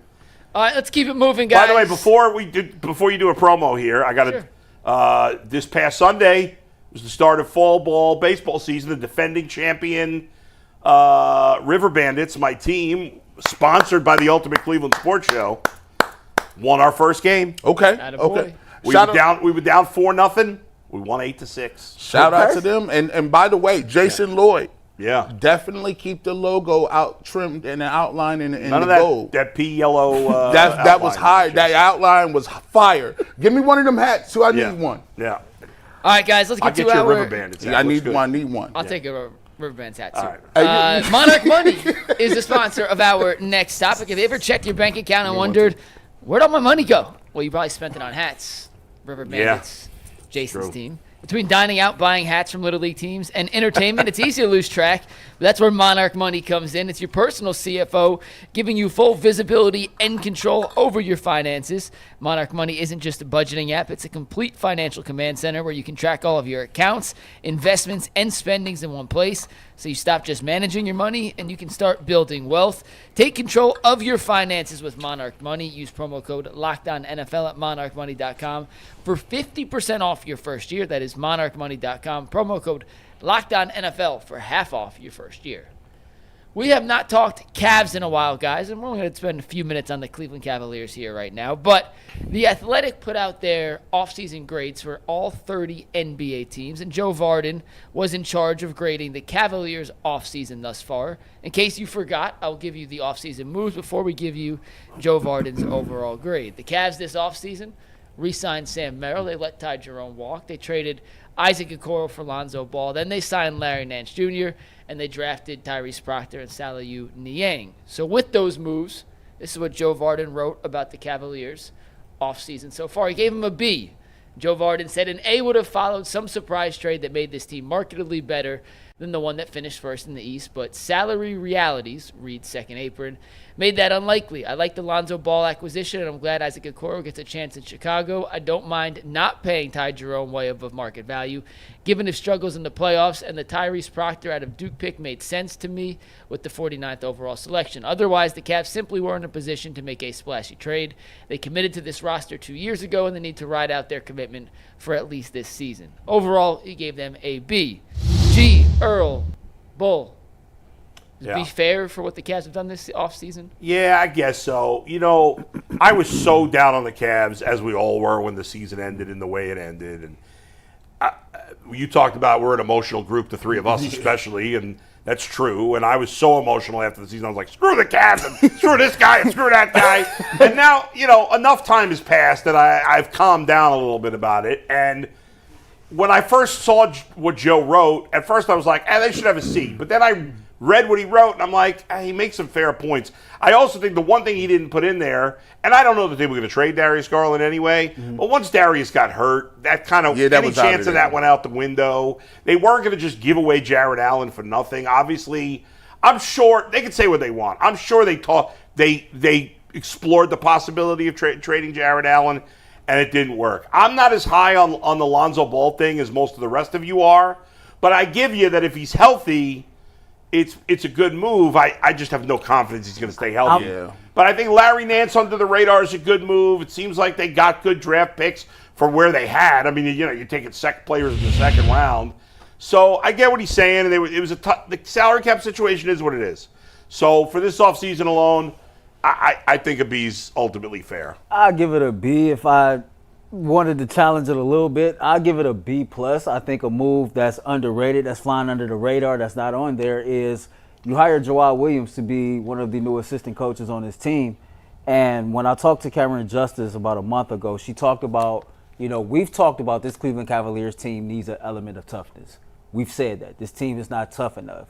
And one of the things that Jawad had talked to Kenny about when he took the job was adding elements of practice that would make practice tougher, that would make practice, more physical and have players more ready for that long haul. And when her words verbatim, she believes that he's going to add an element of toughness to this Cleveland Cavaliers team. You think about somebody who knows the Euro game, the NBA game, that's a Cleveland native, and that's actually played on this team at a time where he was a part of that roster that won the most games in franchise history, that also was eliminated in the second round. Mm-hmm. And so you can speak to that direct experience of, I know what this feels like, this is what we can do to overcome that. So you add him to a coaching staff, another guy that's a buffer between Kenny and his players, along with the moves that was made this offseason. I'm one of the people that's very optimistic about Lonzo Ball if he's healthy. I think when you get Nance back, that's your stretch that can play off of either big. And then what do you mean get him back? Just got him back on the team. Yeah. I thought you were saying he was hurt. You get him back here on this roster and he can play off of either big. And then I like the young rookies that they drafted, especially the kid out of Duke, because he has that collegiate experience to where the way that the NBA, CBA is structured, you need a guy who can step in and be able to contribute off that bench within 1 or 2 seasons. Let me ask you, before you go, G, I want to ask Earl and you, do you think, because my only concern, I get what you're saying about the coach they hired, and I like that in theory. Just like, my only concern is, don't you feel like people are tough or they're not? Like can a coach make Evan Mobley or Darius or Jared tougher? Mike? So Tibbs, I think you can to an extent. You think you can? Like Tibbs. I'll let you go, then I'll explain. Right. Tibbs does some things, but here's the thing about NBA players. Like, after a while, let me see, they got the lowest bandwidth for things. Like they be spazzing out after 2 years. Like, if you make an NBA player, you can have a tough training camp, and then you have another tough training camp, or you play a lot of minutes. They cool as long as you win it, right? Mm-hmm. But if you don't get to the tippy top mountain and win it in them 2 years, they nah, I can't keep doing this because right. That's why everybody can't play for the Miami Heat. They be having body weight rules. You can't do this. They got crazy rules as far as how much body fat you can have and all this good stuff. But in terms of whether you can make somebody stronger or more physical, it's either in you or not. You could bring some of those aspects out. You could put Jared Allen through grueling workouts where he just got to go bang down low with goons and be like, listen, this is what it's going to be, Jared. We need this level of execution. But I don't think that you could just give somebody this thing where they like contact or they like physicality. I just don't. I think you can accentuate it, but I don't think you could just give nobody no heart. We need the how, has everybody seen The Waterboy? Yes. Great movie. Right? How what's his name? The guy who plays coach, Henry Winkler, was you got to visualize an attack. Mm-hmm. And he visualized all these people that were mean to him. That's what some of the players on the Cavs got to do. They got to visualize an attack. Yeah. If only that worked just as easily in real life as it did in The Waterboy. I've talked to some people about that. Yes. Can you make someone who's not tough? Yeah. I don't think it's possible to make someone who is inherently not tough. Right. But you can pull out more toughness than what they get. You can make someone who doesn't know they're tough into a tougher player. You can make someone who's objectively soft slightly tougher. So you can make a 0 a 3, but you can't make them a 10, is what you're saying. Yes. And I think and right. one coach better told than a me 0. that there are tough guys that don't know they're tough. Now, it's usually younger. And Right. in the case of someone like a Jared Allen, I think at this point, there's enough of a track record that you probably know. But So what do people say about Allen and Mobley in particular? Do the people think Mobley's tough? That's in them? Now, Or- listen, I think you go first, G. You go no, first. I think Mobley. I call it's a level to it. Now, if you've been watching the practices, you've been watching him training with his brother. It's Do-Rag Mobley. His brother different, not to cut you off, Yeah. but that's why I think it's there with Evan, because it might be like a genetic thing and he's just young and he ain't really unlocked that level of character yet. But if you pay attention to his brother's body language and how he carry himself, his brother acts different from Right, what like Evan is. when he played on that summer league team. By the way, I thought he was I think he won MVP or something crazy. But Mobley, Do-Rag Mobley might be different. I want Do-Rag Mobley. Let's go. Do-Rag Mobley might be different. I seen him out here working on his game. I'm like, oh, okay, Do-Rag Mobley is different. Here's what I will say about Jared Allen.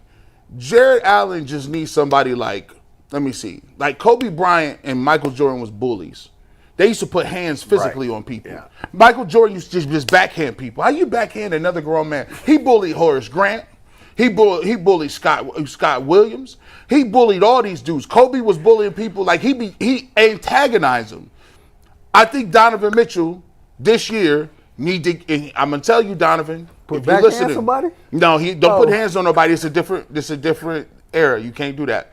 But I need you to be the bad cop. I saw Herman Edwards say it need to be bad cop, good cop. You need to challenge all of these dudes. If Jared Allen is not playing physical every single time, you need to overdo it. And your boy Darius Garland, I know you got to build him up. But listen, you can't have 75 dudes on your team that's injury prone. Guess who? 75. Jared Allen, he be missing time. Then you got Darius Garland. Jared Allen ain't missed a damn game last year. He missed. I'm still He made a point to play all 82 games. Hey, I'm going back to 2 years. Lonzo Ball. I don't like the fact I'm still holding it against you last year. He played 82 games, and if G. Bush wouldn't have said that, he would have played 82. I told you last year, and I'm glad you did that. Guess what? It's still on your resume. Lonzo Ball be out. Larry Nance Jr. be missing time a lot. Don't he, Big Nuggets? What the numbers looking like? Yeah, no, he's missed a lot of time the last couple. I need Donovan Mitchell to be the bad cop. Nah, get up out the locker room. Hey, DeAndre Hunter. And by the way, you need to get DeAndre Hunter the game. Stop having him going around being mute. I need him to talk and communicate, and I need him to turn his game up too. That was our major move, DeAndre Hunter, and he has to start. By the way, I saw, on a semi-related note, I saw this old video, an interview on SportsCenter. Remember Chris Myers? Well, he's still on Fox, He's still. He was interviewing, Phil Jackson. And Phil Jackson was telling him why Scottie Pippen is a better basketball player than Michael Jordan. He says, Scottie, outside of scoring, Scottie does everything better than Michael. He was saying that Scottie was better than Michael at this point. What? Let me tell you something. Yeah. Go back and watch. I want y'all to go back and watch the year Michael Jordan played. Yeah. The year he retired, watch Yeah. Scottie Pippen's game. Scottie Pippen was different. First and foremost, Scottie Pippen was the first point forward.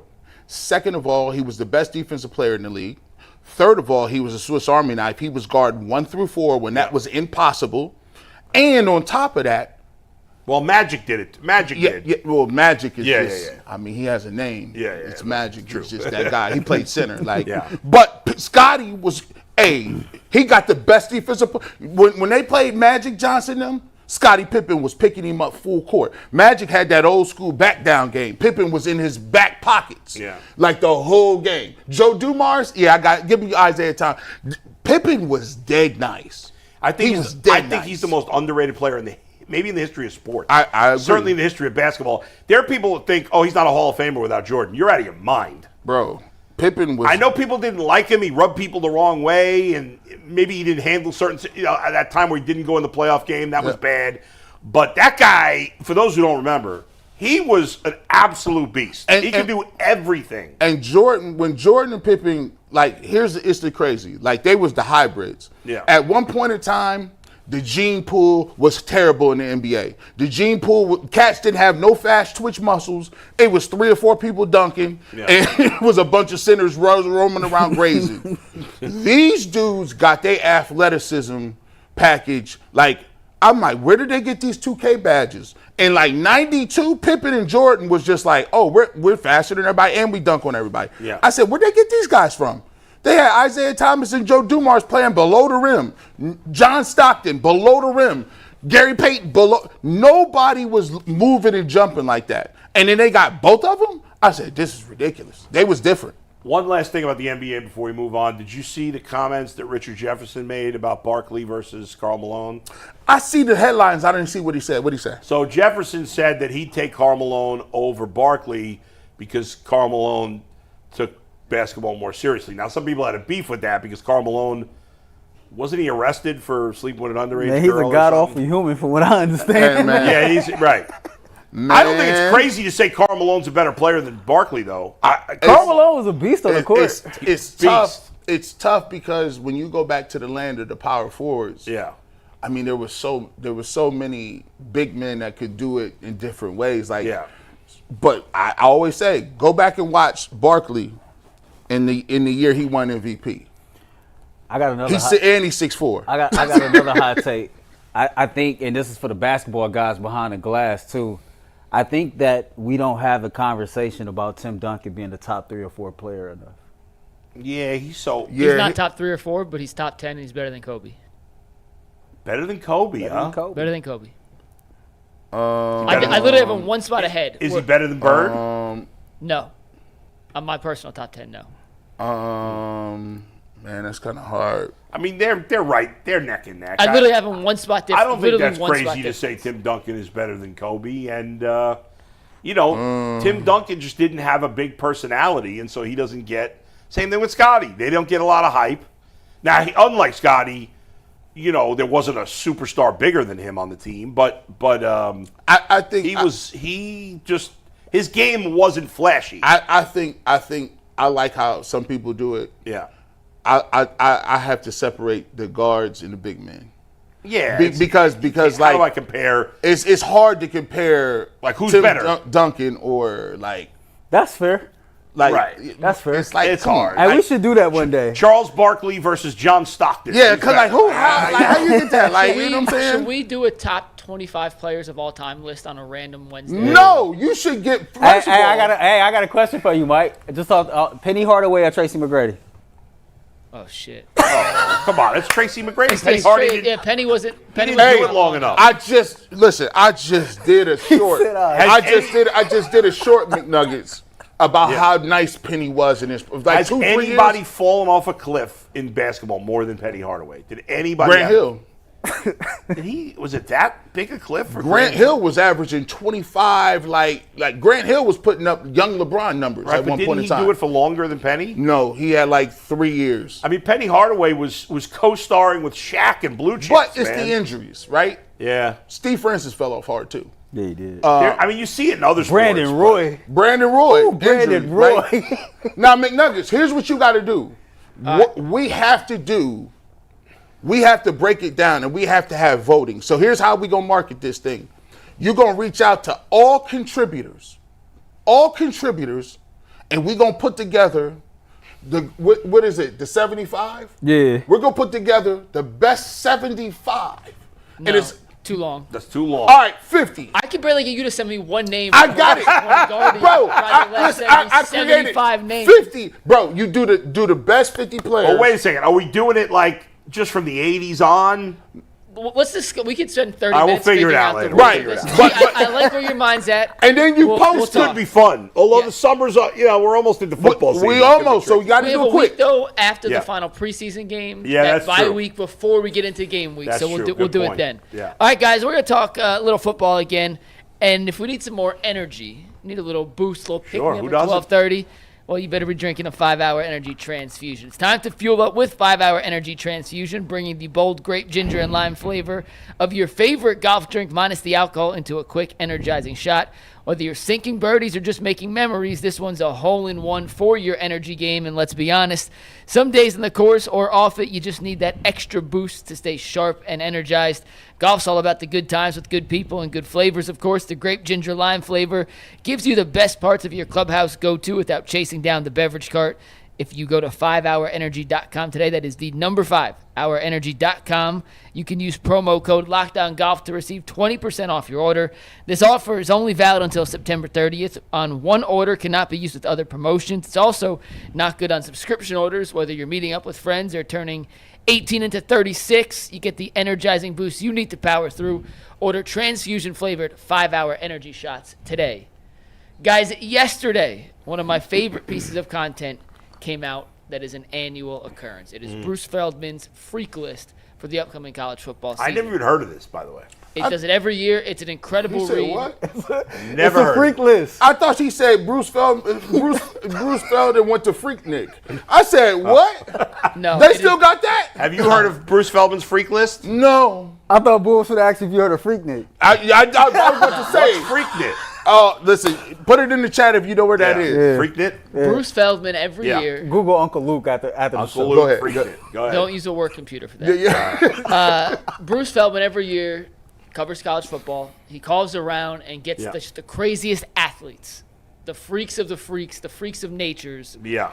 the craziest athletes in the sport, and then writes up a little description on kind of what they do, what qualifies them to be on this freak list. A lot of times it's the best players in college football. A lot of times it's players you've never heard of from small schools that have these ridiculous physical attributes.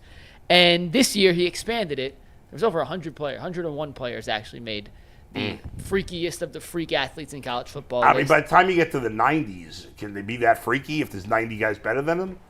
There's 137 college football teams, and each one has 100 people on a roster. So fair. Still top percent. And this year, his top 5 athletic freaks in college football: Peter Woods of Clemson came in at 5.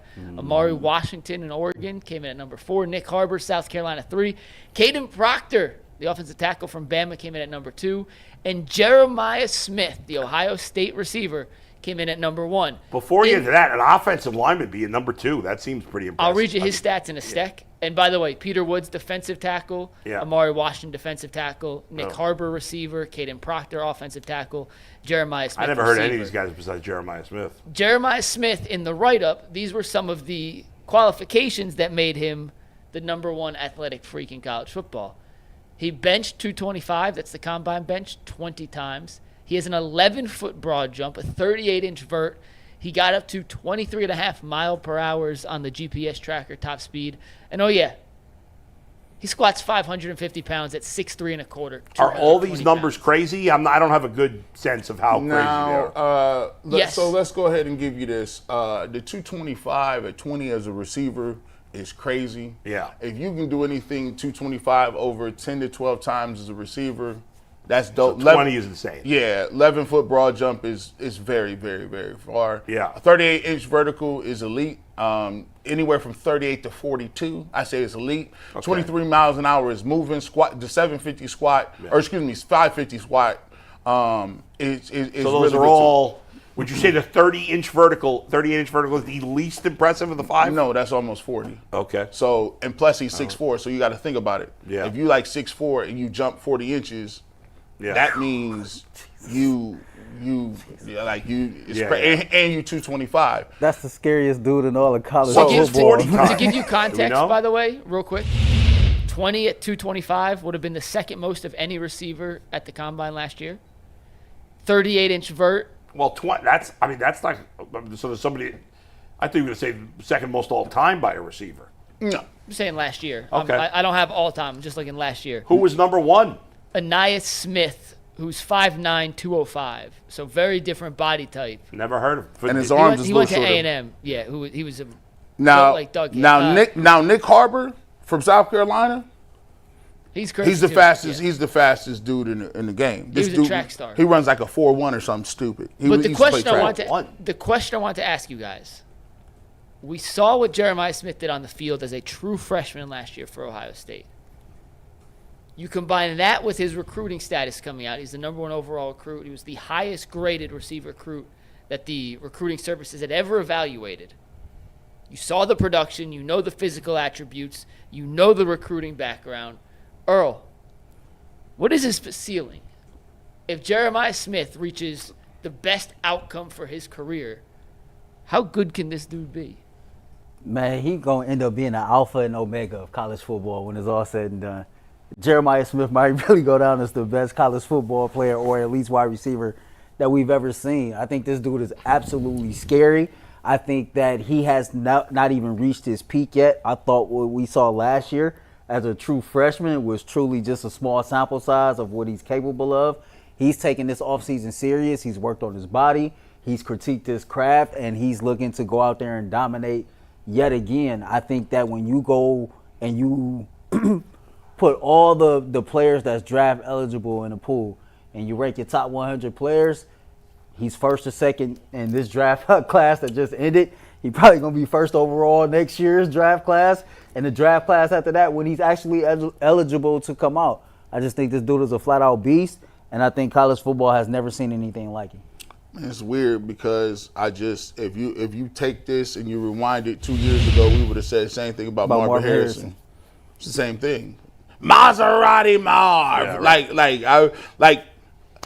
Look, is he dead? Is he dead nice? Yes, he's nice, super nice. Like, he's probably one of the best freshmen I've ever seen. He's probably one of the best receivers that I've seen in a while too. But here's what I will say. I realize that receivers are only as good as two things: their head coach's willingness to spoon feed them the ball at any time, and their quarterback's willingness to throw the ball to him at any time. It takes, he had a great year last year, right? But he had a senior quarterback, Will Howard, who was just like, oh, so I could just throw it up there and you go get that? Cool. Now you got younger quarterbacks, right? You tend to have a little drawback, a little drop off when you got another quarterback and you're trying to break in. And that's the way about, college, right? If I was in college and I'm playing Ohio State, if you're listening, go ahead and take my advice. He would have a safety and a corner on him at all times.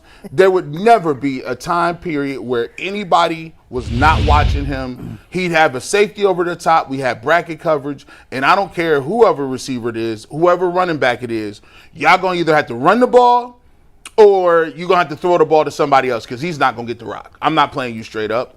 Get up out of here with that. So he's going to be good, but there are ways to take receivers out of the game, right? Yeah, sure. And, Mike, the question, any player at their, there's a lot of great players, and any of them at their best could be the next great player.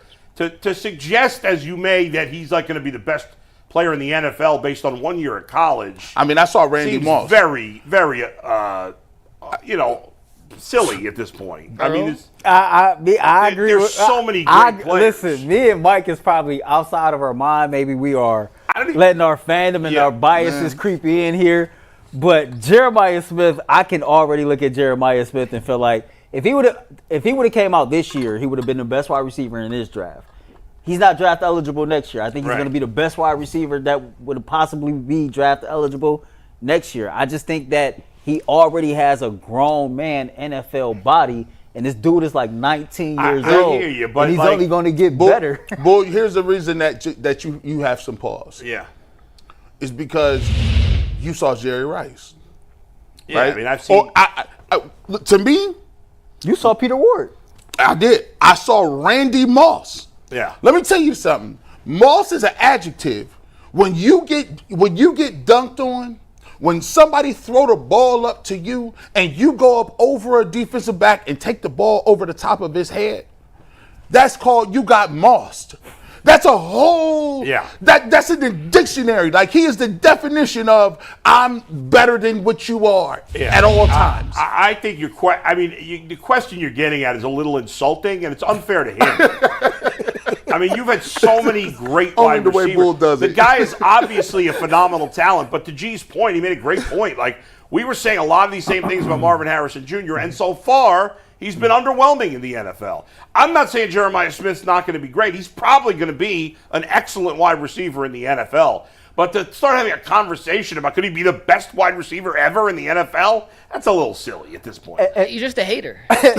And by the way, Mr. Yodi, as good as your quarterback, he's already kind of been walking around campus, feeling pretty confident about one Julian saying. So I don't think Jeremiah Smith is worried about no step back. And then not only that, don't they got a true freshman in Tavian St. Clair? Dude is like 6'4", dual threat type cat. Like, they got some talent at that position. But he's not playing. Isn't it between Sayin and? I think it's between Sayin and. Last name was a K, right? Luke. Yeah, Lincoln Kleinholz. Yeah. I mean, listen. You got. Here's what I do. I look at these stats, right, and I just be looking at all-time greats. I even look at like Larry Fitzgerald, right. Man, these dudes, Terrell Owens, these dudes be playing in the league, and they just look at that. Look at that. That's 17,000. He has more yards receiving than I think every Browns receiver since 1966. Like, combined. 121. I don't think I've seen 121 touchdowns for the Browns combined. 121?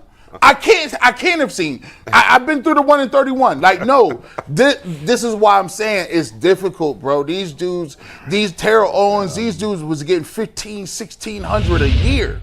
Like, it's just what they gonna do. Like, even the new dudes, DK Metcalf is cool.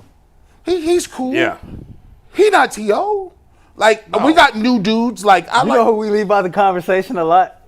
Probably because he kind of like went off. Antonio Brown. Antonio Brown was stupid. Hey, Antonio Brown for about a 4-year period. There was a player named Megatron. Did we forget about him? Can I read you guys? And we're not even talking about Jefferson and Chase and Chris Carter and it's time to fair catch Devontae this. Adams. Fair catch this. And AJ Green and Tim Brown. All right, so the other guys on the list. Yeah. Once again, Feldman's athletic freak list. So Caden Proctor, the offensive tackle, was number 2. G, you ready to hear some of these absurd offensive tackle numbers? Caden Proctor is 6'7", 366 pounds. Oh. Too big. He has 274 pounds of lean muscle mass, meaning he is 366 pounds at 26% body fat, according to the Alabama Strength and Conditioning Program.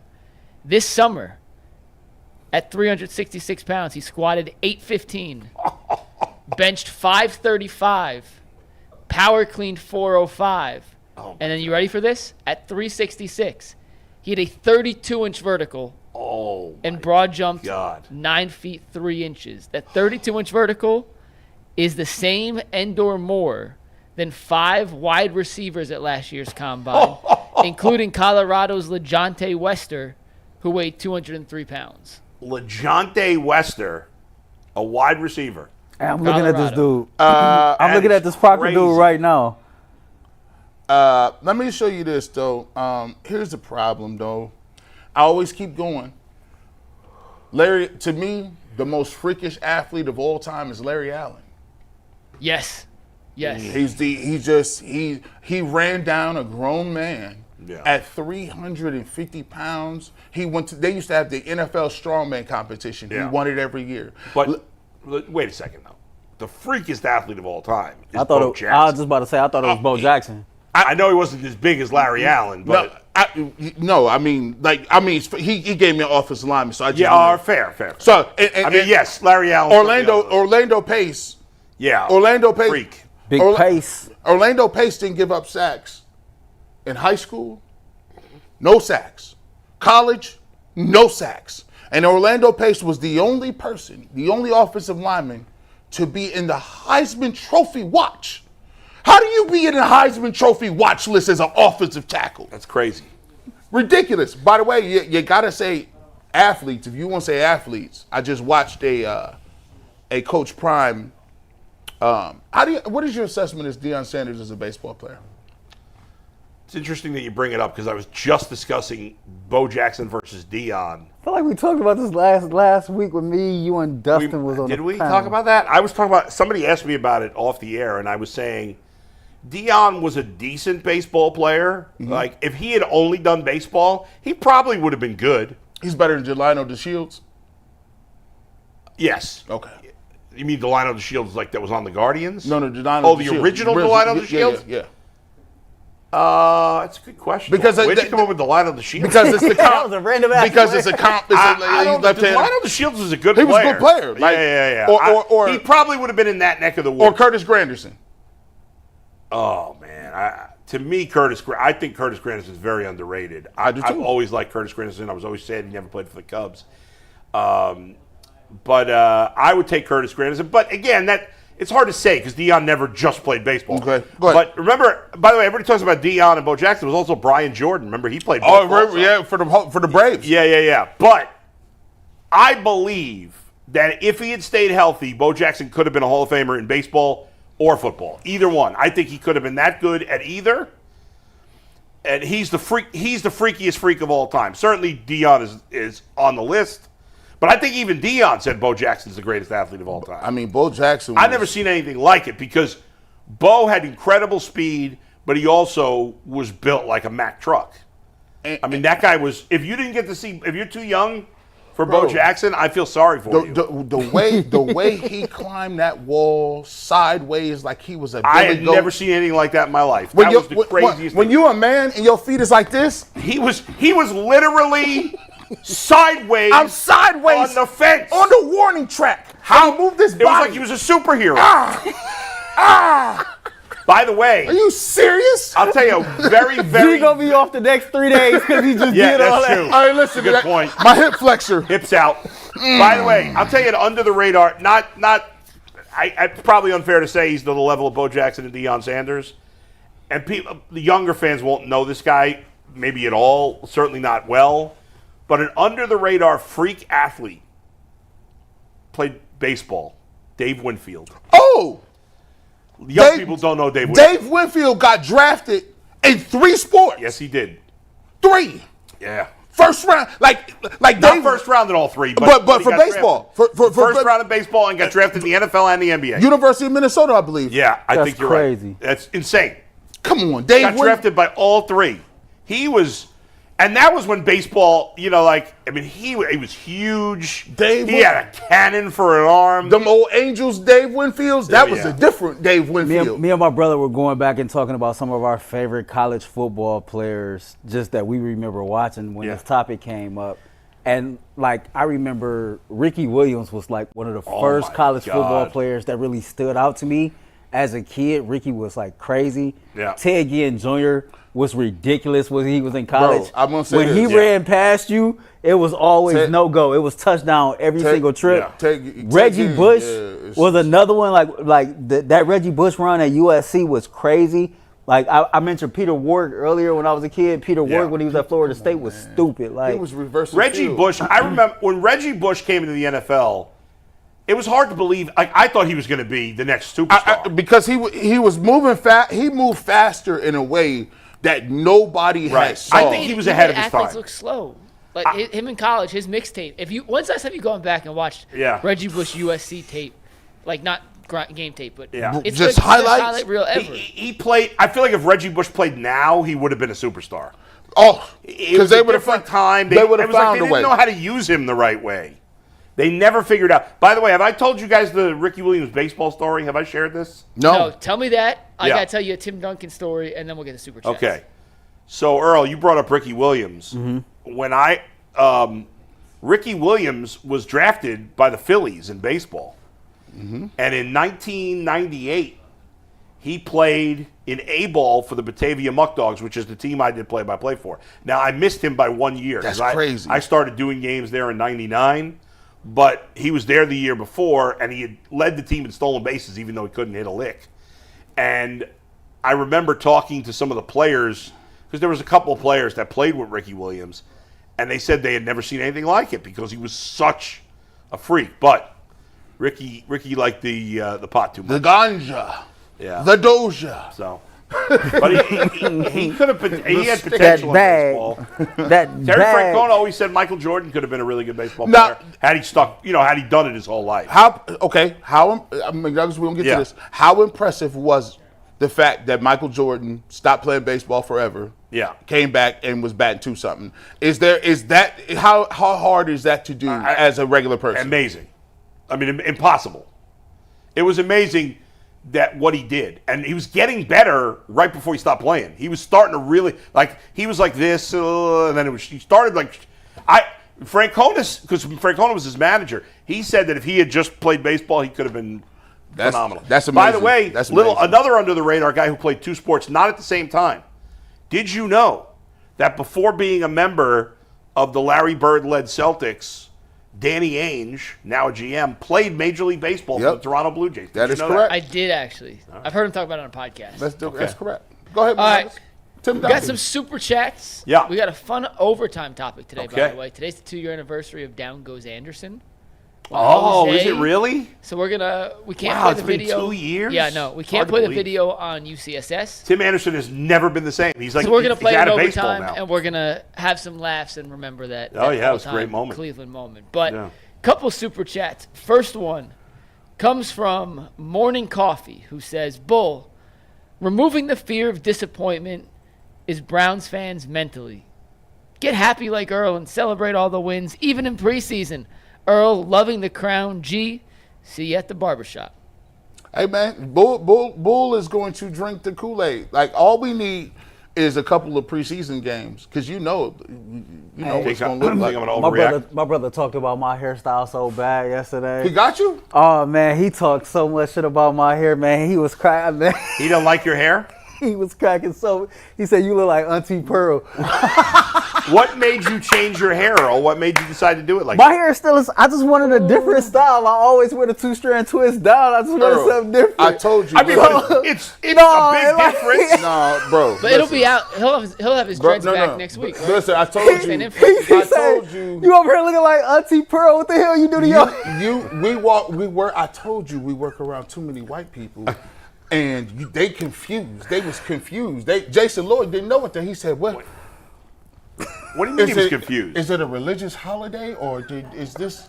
Do you pray to a shrine? Like, Hey, so they'd be into the confused. show, They'd be like, "Where's your hair I'm in go?" the chat, They're and they like, "Where's your taking hair me go?" out. I know he's They still said got I'm the like hair, a soup bowl. They said I'm like Princess Leia. Princess Leia. That's No, but why, Earl? Why did you do your hair that way? I just wanted something different. I just wanted a different style. Like, I don't see too many men rock like a crown or That's like true. crown braid or whatever the case may be. And so Is that what it's called? Crown braiding? like a crown braid? Yeah. Is your hairstylist? Did she come up with the idea, or was it your idea? I always give my hairstylist free reign to do whatever she wanted to And do. this was like, hey, I want to try something different. Yeah. That's cool. It is. Yeah, man. Bull, you would look good with that. Can you imagine? Why you got to be dissing me? I mean, that's not nice. Bull have a Christmas wreath up there. I don't have enough hair. Earl's got a lot more hair than me. But you know what? Considering I'm in my mid-50s now, I got pretty good hair coverage. great hair. I'm not that bald. Hey, man, I got a little Salt and baldness pepper up look? here. Why don't you grow the back out, man? Yeah, mullet. Aaron's got a pretty. You would pretty actually, Bull, hair. as a baseball coach, it's like a big thing Would in be good baseball to have now a to mullet, have the flow in yeah. the back. Yeah. Nah, I don't like it. I don't like having a lot of hair. No. But once this bald That's a mean spot, shot, Steve. Why you gonna do the side joints? mean. once That's the why bald you ain't spot goes, then I'm gonna have to shave it all. Because you can't do the comb over. I'm never gonna do that. I'm not You gotta getting be hair you plugs. gotta become a hat guy. Would Bull. you I would can't you see No. hair. would you get the surgery? Or you just Never. gonna let? When this bald spot gets too big, I'm shaving it off. I'm going, which is a bad look for white guys generally. Can we do it on the air? Raise money for charity? Sure, of course. And then but you could do the ball with the beard though. That you can get off. Yeah, you do the ball with the beard. It's crazy. All right, next super chat. We have 2 from Miss Bell 70. Okay. Playing Shedeur, I'll believe it when I see it. Bull, Shedeur will succeed. We stand on that. I didn't say he wouldn't. Did I say he wouldn't? She's just letting you know. I think she's just standing on business. It's a Because I said if he succeeds. positive affirmations. Remember we was hear talking you. about? I said, oh no, there's no part in their heart. Yeah. Kirk Davis Yeah. says, y'all started to scare me when I thought y'all was talking about some Diddy stuff with the freak list. You're right. Listen, I was on the phone. I had to get up. Whoa, this wasn't on the rundown, Mike. You didn't run that by me, dog. That's what. This is what we doing now, Mike's getting his freak on. man. All right, You last can't super say that. chat. Vernell Jackson says Charlie Ward was the best college quarterback. Oh, Charlie Ward. Shout out to Charlie Ward. Like, he was like a mobile quarterback, but he really wasn't that mobile. Like, he didn't, like, it was like Charlie Ward, then it had Mike Vick. And then he played in the NBA. And then he played in the NBA, which is crazy. For the Knicks. And I was like, man, he won a Heisman and then played in the NBA. That's and when wild. Tim Tebow went to play minor league baseball? Yeah. That's bizarre, too. Wow, how was Tim Tebow that good in college? I don't understand it. He's the worst throw. I've never seen a guy throw a football worse than Tim Tebow. Tim Tebow had, I don't know, Tim Tebow was trying to walk with the Lord. Like, the Lord gave him extra stuff. He was walking with the Lord, throwing the Aaron Hernandez. And then he had to cut it off when he went to the league. He said, I'm giving you way too much here. The Gators never lost. It was crazy. Hey, Joe Hayden was on them teams too, man. Aaron Hernandez. Man, that team was loaded. They had, what was his name? Takeo Spikes? Percy Harvin. Was it Brandon Takeo Spikes? Spikes had what, the neck? No, it was Brandon Spikes. Brandon It was Brandon Spikes, I'm sorry. Takeo Spikes before that. Brandon had the Spikes, they had the Pouncey Pouncey twins. brothers. Twins. Pouncey twins? Yeah. No, actually, they were just loaded. Yeah, that squad was You got another crazy, super man. chat? Nope, that's it. We got 30 By the way, seconds. you know the Buckeyes got a true freshman running back whose name is Lamar Bo Jackson. He goes to VA. He went to VA High School off 185th and Lakeshore. Cleveland kid. kid. Yeah. From Cleveland, Ohio. He better be nice. He's not. I don't think he's related to Lamar Jackson or Bo Jackson, but his name is Lamar Jackson and his nickname is Bo. So he's got to be good, I would think. Him got and Yana went to elementary school together. That's crazy. Yeah. All right, we'll see you on overtime. Mike's got a fun topic for us. We're talking about the punch heard around Major League Baseball. Oh yeah, there it See you is. then. Have a good one. I'm taking my hair down after the show. Deuces. Pete.